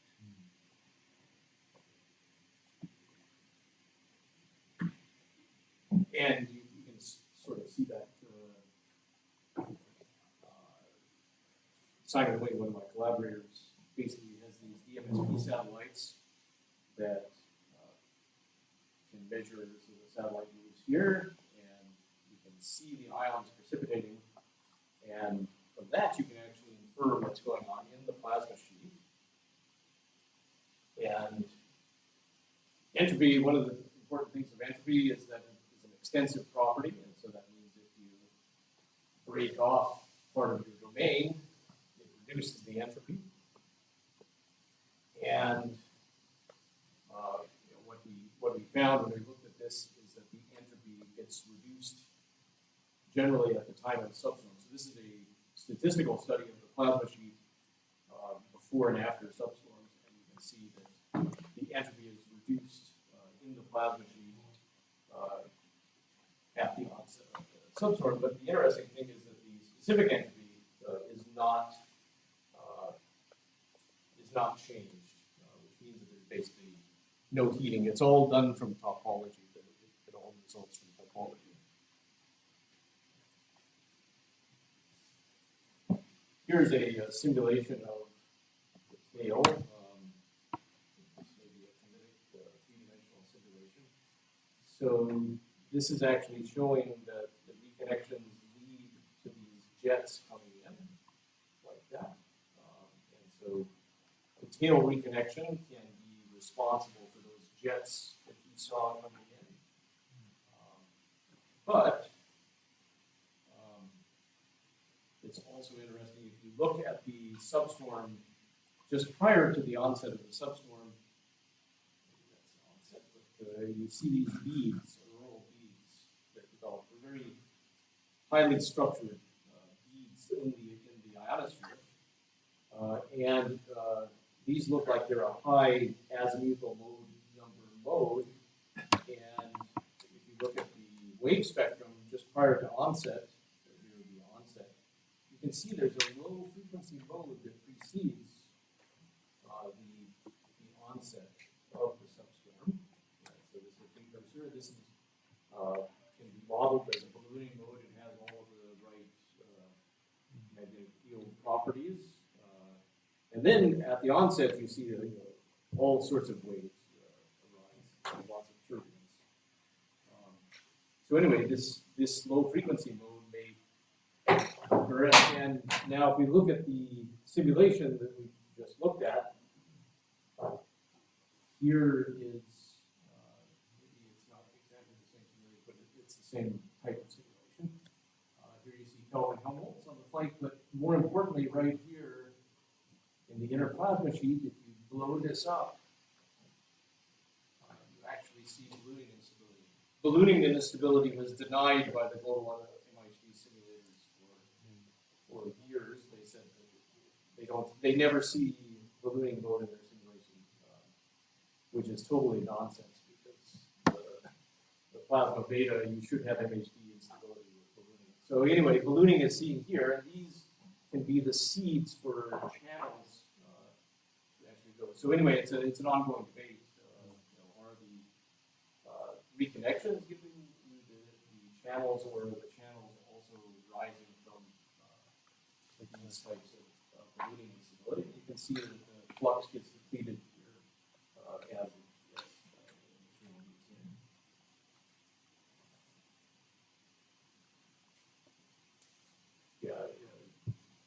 so these streamers are that we've been seeing, the streamers that we've been seeing, they also give you signatures in the ionosphere. So what you saw in the simulation earlier with streamers going in, there's a paper that tries to tie the streamer structures to ionospheric signatures, or tries to identify those bursty bulk flows with streamers and the onset of substorms.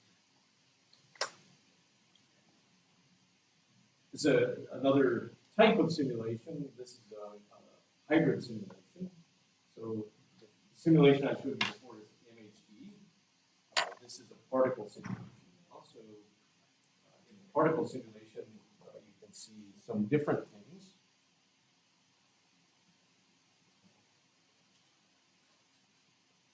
So one thing is that because it's a particle simulation, you can't have as much resolution.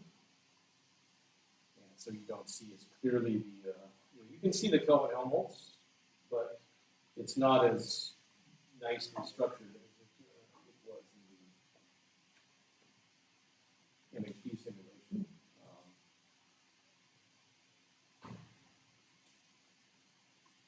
Anything you notice different in this simulation than in the previous one? This is the pointing flux into the ionosphere.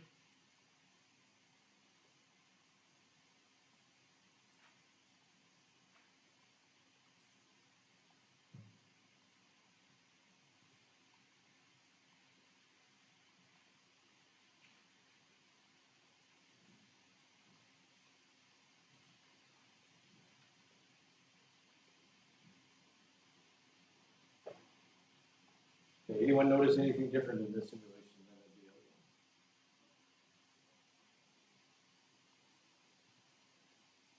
one? Any asymmetry?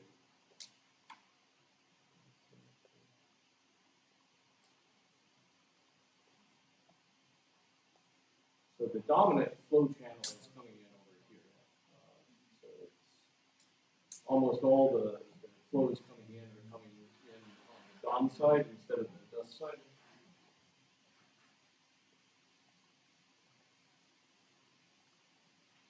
That's actually a kinetic effect. So from the whole, you can see that most of the flow channels are coming in on this side. So you have an asymmetry. You also have some flow channels going this way. You have a very interesting sort of like a vortex here. And you also have a very strong wind.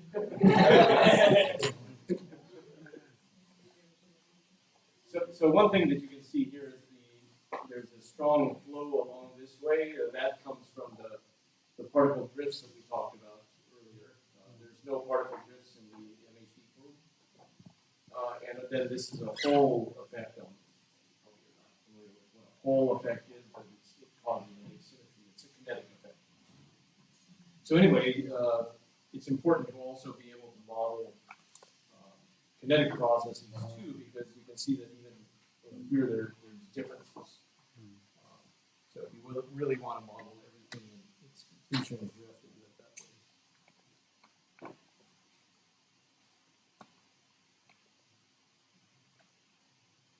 All right.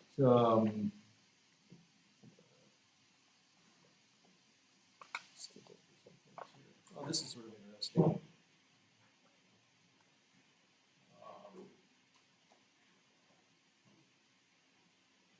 So some storms, at what time of year are some storms going to be seen? So you have the Archimedes spiral of the sun.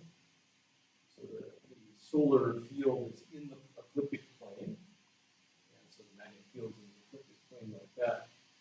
So what you can see is that when there's more tilt of the dipole toward the magnetic field direction, that's going to be more southward.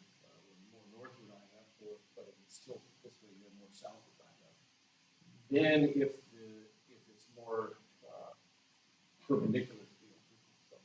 So actually you have the equinoxes when you have the greatest tilt toward the direction of the interplanetary magnetic field, which has a y component in here. So an azimuthal component there, that's the azimuthal component. So when equinox, you look at the Earth, you see that at a particular time of day, there's more likely to be alignment or anti-alignment field, and in fact, the onset of geomagnetic activity seems to peak at the equinoxes. So that's actually pretty cool. A little bit about geomagnetic storms. So there was a mission, recent mission, Van Allen probes, that had its objective to understand geomagnetic storms and hazards from radiation belt particles. So the storm is based on a measure called PST, the storm time index. I don't think they compiled that here, but I think that's a Kyoto, but similar to the KP index that's here, except more equatorial. So anyway, what's measured is the deflection of the magnetic field. So this particularly the big storm, is that 300 now? Yeah, 300. That's a gigantic storm. Yeah, It's very 400. large. So what you see, if you have your magnetometer, if you have our magnetometer right here, we would see that the magnetic field measured would be 300 nanotesla smaller than it normally is, and that would be an indicator that there is a storm going on. So storms have three phases: an initial phase, I guess, which is where it drops down to its maximum, a main phase.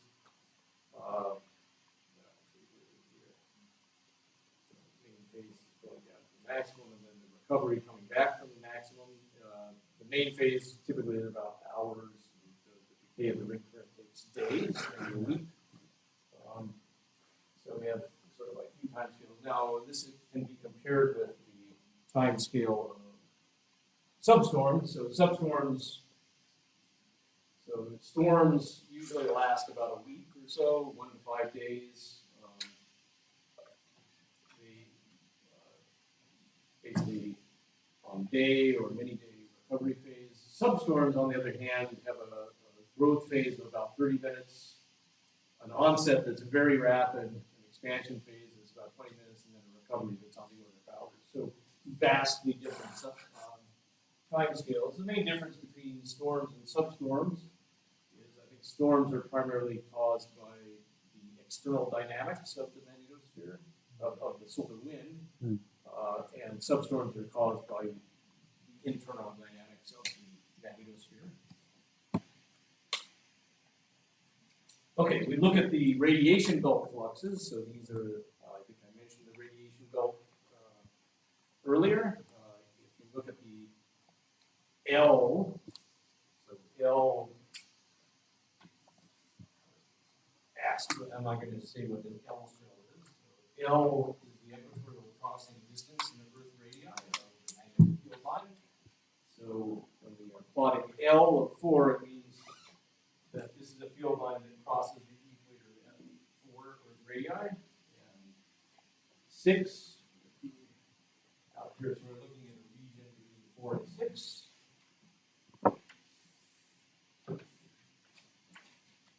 So 6 is almost geosynchronous orbit. Okay, so if you look at the radiation belt fluxes, what is the thing that strikes you the most is the variability of the radiation belt. It's just highly variable, right? And you can see at different energies, it has different variability.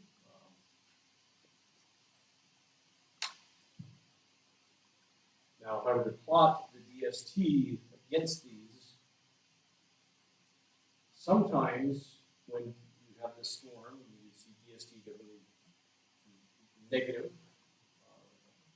Sometimes when you have a storm, radiation belt gets really strong, like right here. Another time when you have a storm, the radiation belt may just disappear. And it's not clear what's going to happen when you have a storm. Sometimes it will lead to more particles being energized, sometimes to more particles being lost. So anyway, the Van Allen probe mission was aimed at looking at that. Maybe I better skip through a lot of. I want to mention one of the most critical things about storms, about how the response is going to be, is the wave environment. So here's this really cool diagram that was made by Summers. I think Thorne has a similar diagram. But anyway, it shows the distribution of all these types of waves. So you have ULF waves, that's ultra low frequency. That's like period of 5-minute period up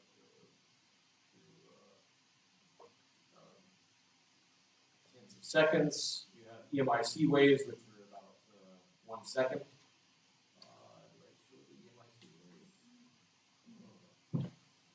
Oh, I'd show the distribution of HIS, which hangs onto the plasma sphere and looks like it likes likes when the plasmasphere erodes, it seems to like to form in that.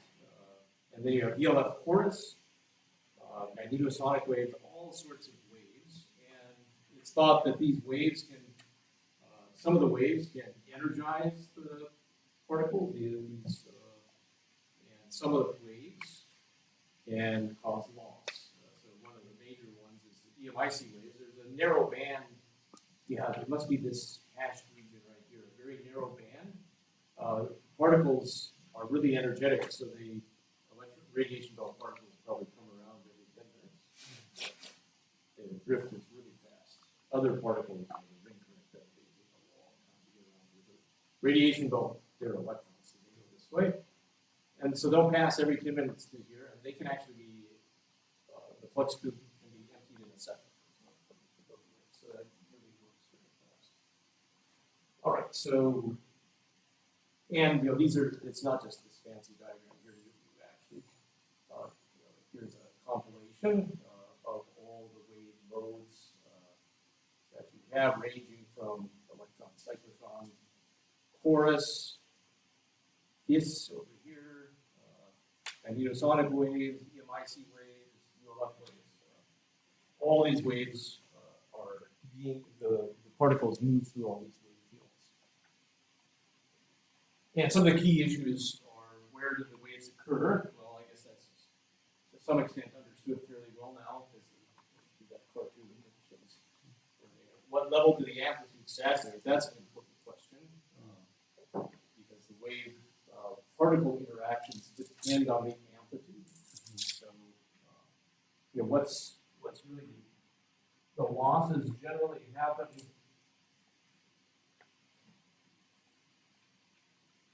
So you have this distribution of particles. Say this is the perpendicular velocity and their parallel velocity. They typically will have some sort of loss cone like that. This loss cone, any particle in here will go into the ionosphere.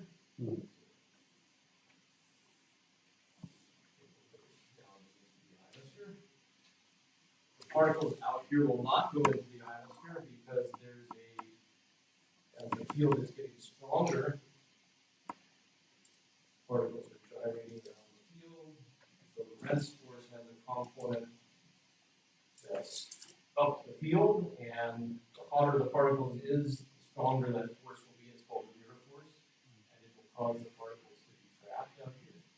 So that mirror force prevents them from precipitating. What waves will do is they will scatter the particles in pitch angle. So the pitch angle is just the angle of their velocity, and so the waves will scatter that way. Also scatter that way. But when they scatter them into the loss cone, then they actually precipitate, because those particles will go directly into the atmosphere. And so that's how do the waves control the acceleration and loss of the radiation belt. So a lot of people try to model this loss process, and what is the feedback of the waves on the wave environment. So model how the waves arise, how they change the distributions, and then how those distributions, how the wave environment is density and magnetic field all respond. So anyway, those are the questions. So yeah, the types of waves that are of interest, ULF waves, those are big, large-scale waves. They could be induced by Kelvin-Helmholtz instability, even some sort of PC5, just a type of wave classification. But in any case, you can see that these waves, the electrons will experience these waves in different regions. Here's just people put particles into their MHD simulation, the electrons, and you can see that they became energized through radial diffusion. Another process by which particles are lost, it's called magnetopause shadowing. So I showed you what happens to the plasma sphere when you change the convection velocity. You lose confinement of the plasma sphere and you get a plume that goes out. It's the same way with this alphane layer that so any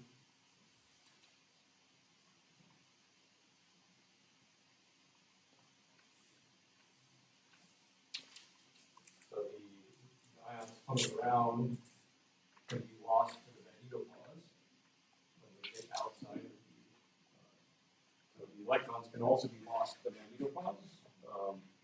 In this case, it's facilitated by the waves that may be generated, maybe Kelvin-Helmholtz on the boundary.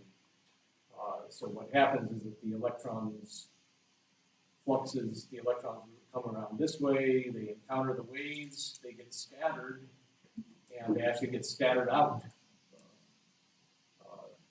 so that you actually get a loss, and then you get filling in on this. And so you get changes in the radiation belt flux. Basically, particles hit the magnetopause and are lost. And then if they're lost, then the waves will actually push them out further.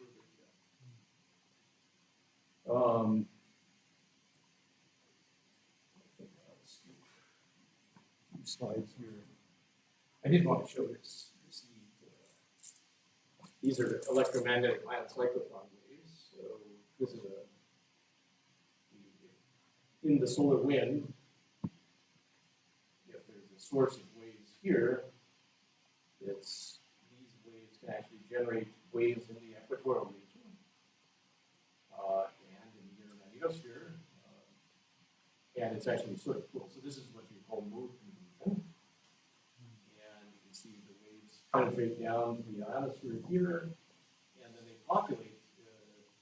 It's really weird how this happens, but they actually will populate this. And this is really important when you consider the dipole tilt, because now the waves are generated here by the solar compressions coming. So you can think of that as the source in the solar wind, and it's going to generate all these EMIC waves that can now interact with the electrons and the radiation belt electrons and can cause rapid losses.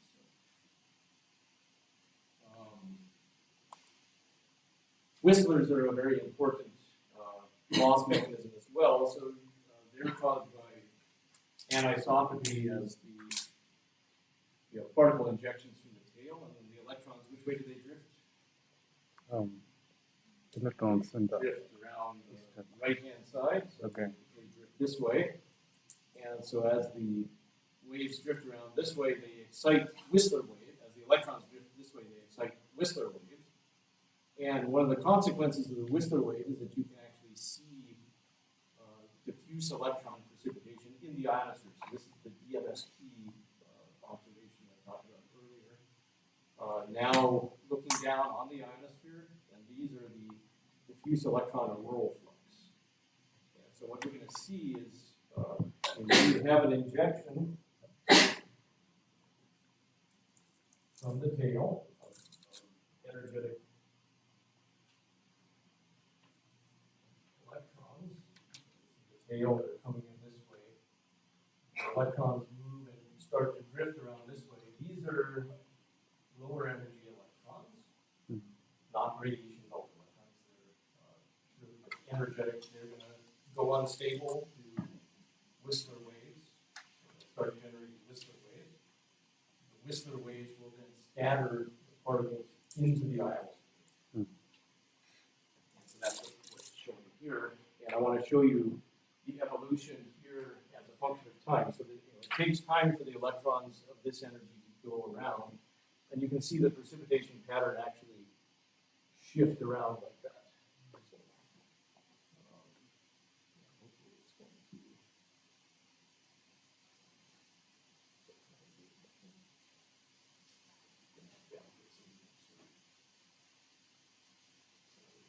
shifts that way, so you can see how it moves around there, basically tracking expect for the Whistler.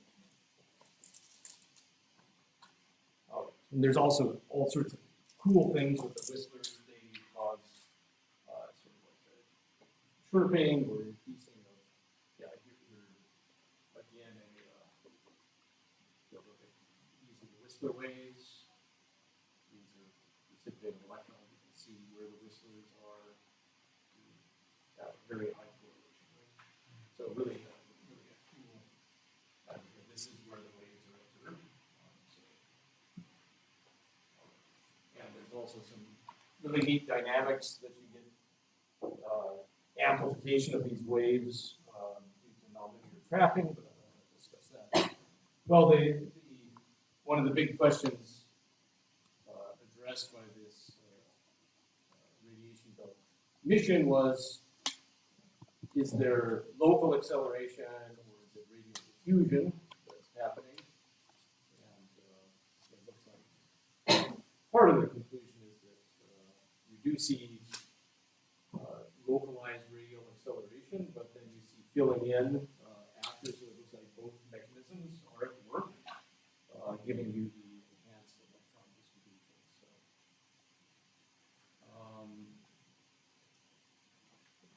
skip through.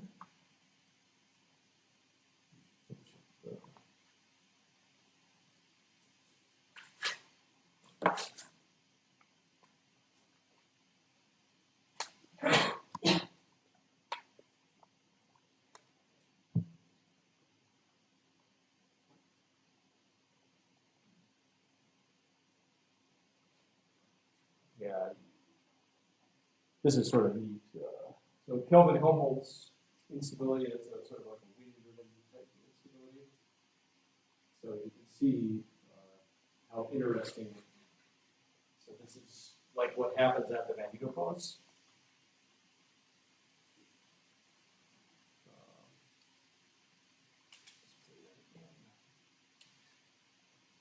So you see this boundary go unstable, and you get a cascade.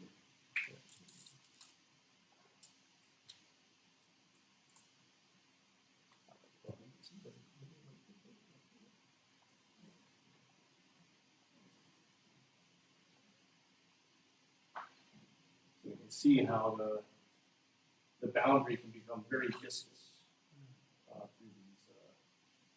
And when you do particle simulations, these structures here will sear out, and you can get a lot of transported mass into the magnetosphere. And let me just, there are two mechanisms of transport. So one being high latitude, this is northward IMF now. So Kelvin-Helmholtz dominates the transport sometimes for northward IMF, along with a reconnection that occurs at high latitude. And this is a simulation where they take particles from the solar wind and then look at how they enter into the magnetosphere itself. Actually, northward IMF is very interesting because the plasma sheet actually populates and becomes really dense when the IMF is northward. I told you that reconnection, maybe only 1% of the field lines reconnected northward IMF, but somehow lots of particles actually enter in, and you can see they're entering in through the flanks, where the Kelvin-Helmholtz instability is. And then some of the particles, these sort of like pink ones, are coming in from the cusp, and those are entering.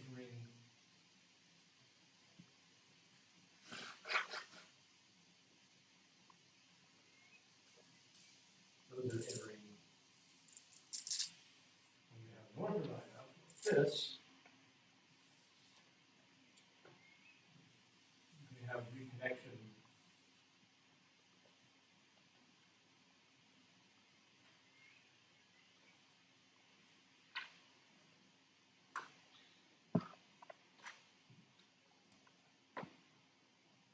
There. And so you get a reconnection there, which then captures some of the particles, but most of them are from the flank. These are from Kelvin-Helmholtz. So anyway, this is a simulation shows what happens for northward IMF conditions.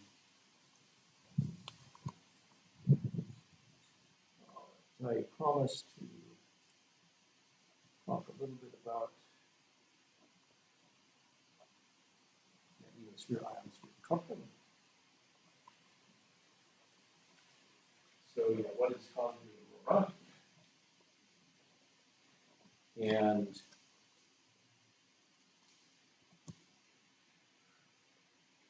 there you have processes that are static, the field line current systems, and dynamic, which are wave-induced aurora. So you have sort of a, I think this is probably a longer time scale than the alpha and smaller time scale. But static aurora that you see, and when you look at the aurora, you see sort of like a generally stable configuration, and then sometimes you see aurora that is highly variable.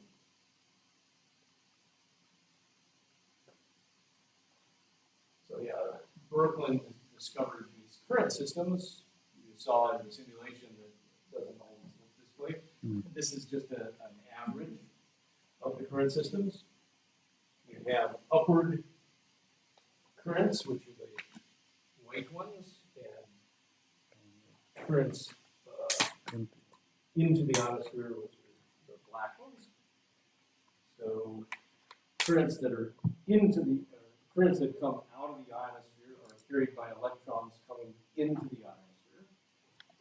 And I showed you earlier that these field-aligned currents develop when you stretch the magnetic field. You distort the shape of the dipole, right? So when you distort the shape of the dipole, it's going to lead to current systems like this. If you don't have enough density in the tail, in the plasma sheet, to carry the current into the, carry the current out, the current comes out and carry the electrons into to carry the current. What will happen is a parallel electric field will develop along the field line to push the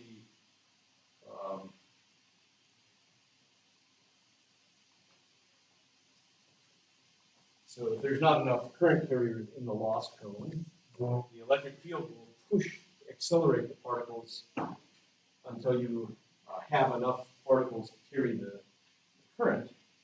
So it's really the lack of current carriers and the distortion of the magnetic field that will lead to these really energetic electrons precipitating. And that's a key source of acceleration of particles, of electrons into the lost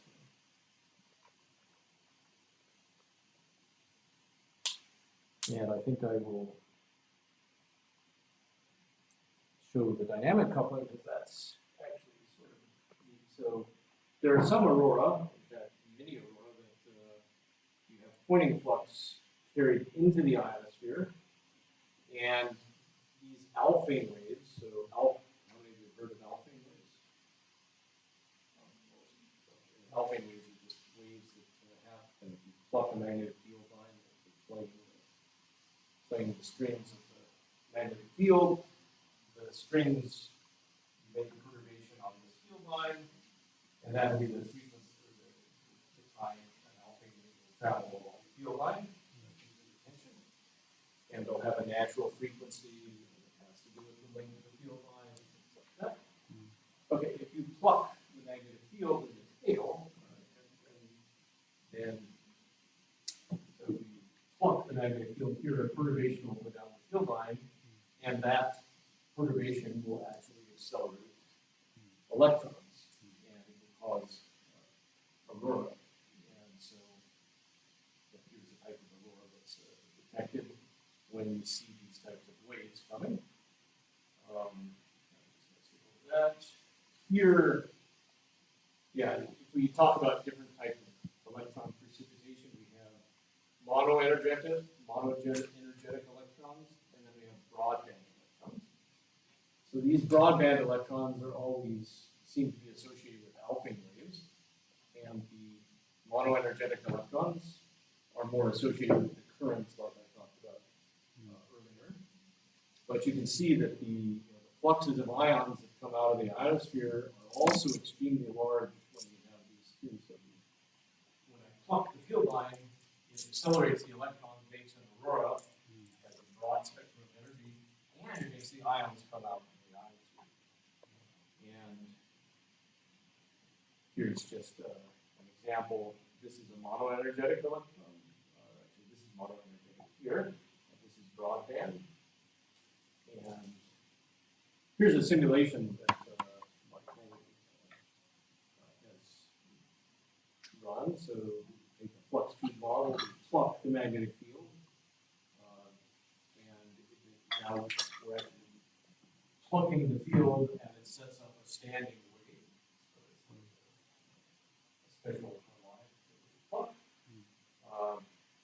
What we see is the current looks like this, and this is what happens to the energy. We see, even here, we see almost like monoenergetic and broadband electrons, just like in the data.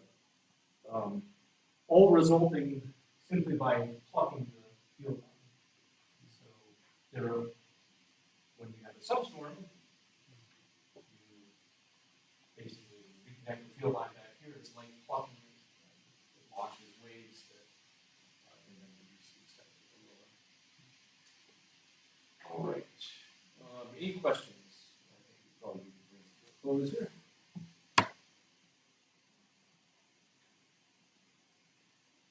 Yeah, there's much, as you can see, there's much more than I could probably talk about all afternoon. But I hope this gave a flavor for some of the issues that are exciting. I think the high resolution simulations that we see now are really cool to look at and give you a lot of insight as to what's going on. Yes. The recent increase in resolution, Yes. does that come from better and smarter computers, or does that come from more observations from space? That's so it for sure comes with better and smarter computers because so the computers can now be run at much higher resolution, right? So they get much faster and more like that. So that's this is actually one of the big challenges is how to deal with large amounts of data. Right? So there's actually more data being processed or being gathered than we can actually process. Right? And what are we going to do with that? Right? So yeah, that's actually one of the big challenges. As a segue. So yeah, if you're interested in statistical measures and methods in machine learning, this is a new opening field. How do you deal with enormous amounts of data? So how are you going to analyze? I have a student that's working on looking at scintillations. We're trying to do. He's got 300 gigabytes of data he's trying to process and do some statistical analysis of. That's it's really a challenge. There's data everywhere. And there's both observations. You can see the observation, the amount of data from observations, and simulations. Yeah, the same problem with simulations. You're generating an enormous amount of data with simulations as well. So anyway, these are huge challenges for the future. How to deal with these enormous data sets. And I can talk more on this.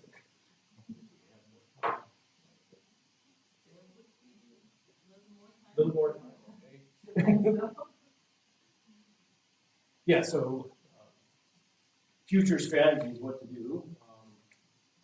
So with data analysis, I guess one of the issues is to try to put FPGAs on the satellites so you can try to process the data in situ. You can reprogram your data processor on the satellite so you can actually do processing of the data prior to transmission so you can send process data down. And that may be one way transmit information. I mean, you can't transmit all the data that you gather at some point, right? So you might want to focus on various things, feature identifications, causal relationships, predictions, assessing uncertainty. Those are all big challenges. Simulations, how do you extract features? So can you find reconnection sites in these simulations? Causal pathways, when you look at the simulation, what's causing what in the simulation? Can you figure it out? Are there methods to try to find that? And how do you verify that the dynamics in the simulation are the same as the dynamics in the data? And how do you constrain the simulation parameters by the data? What's the best way to go about doing that? And so those are all big challenges.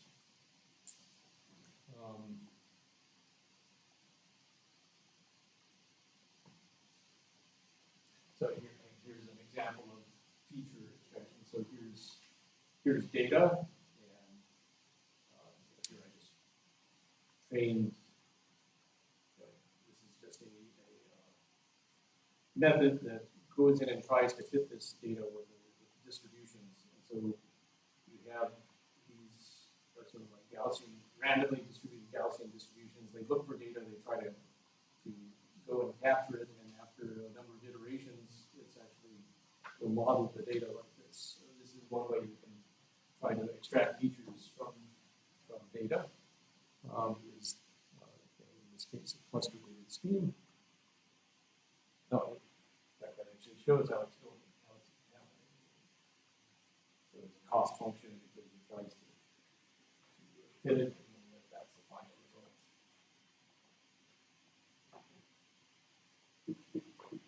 Here we applied information theory to the solar surface, to solar active regions, to find,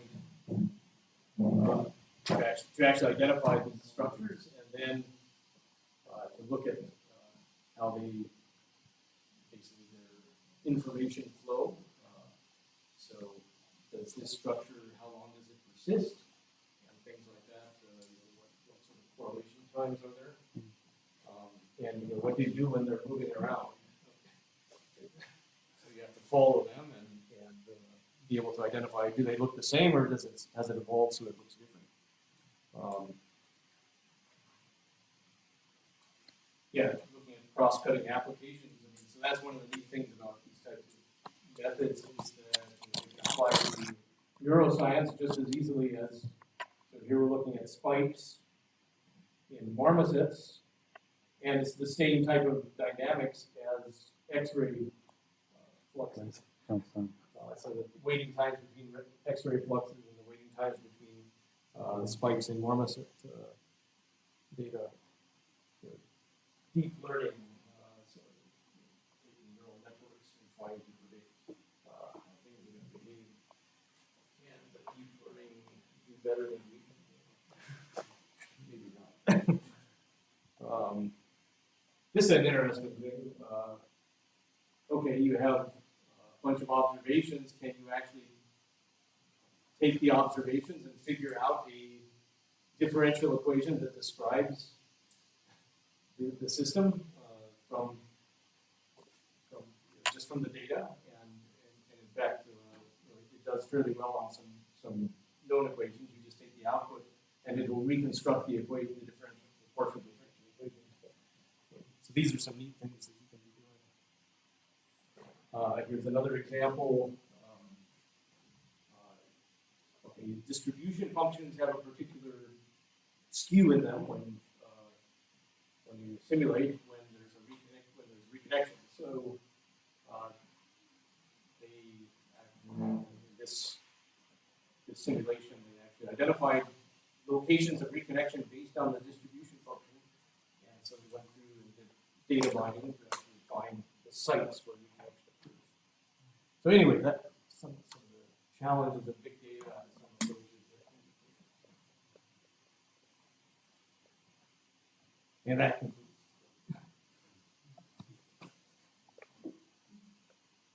Well then, many thanks, Dave. It was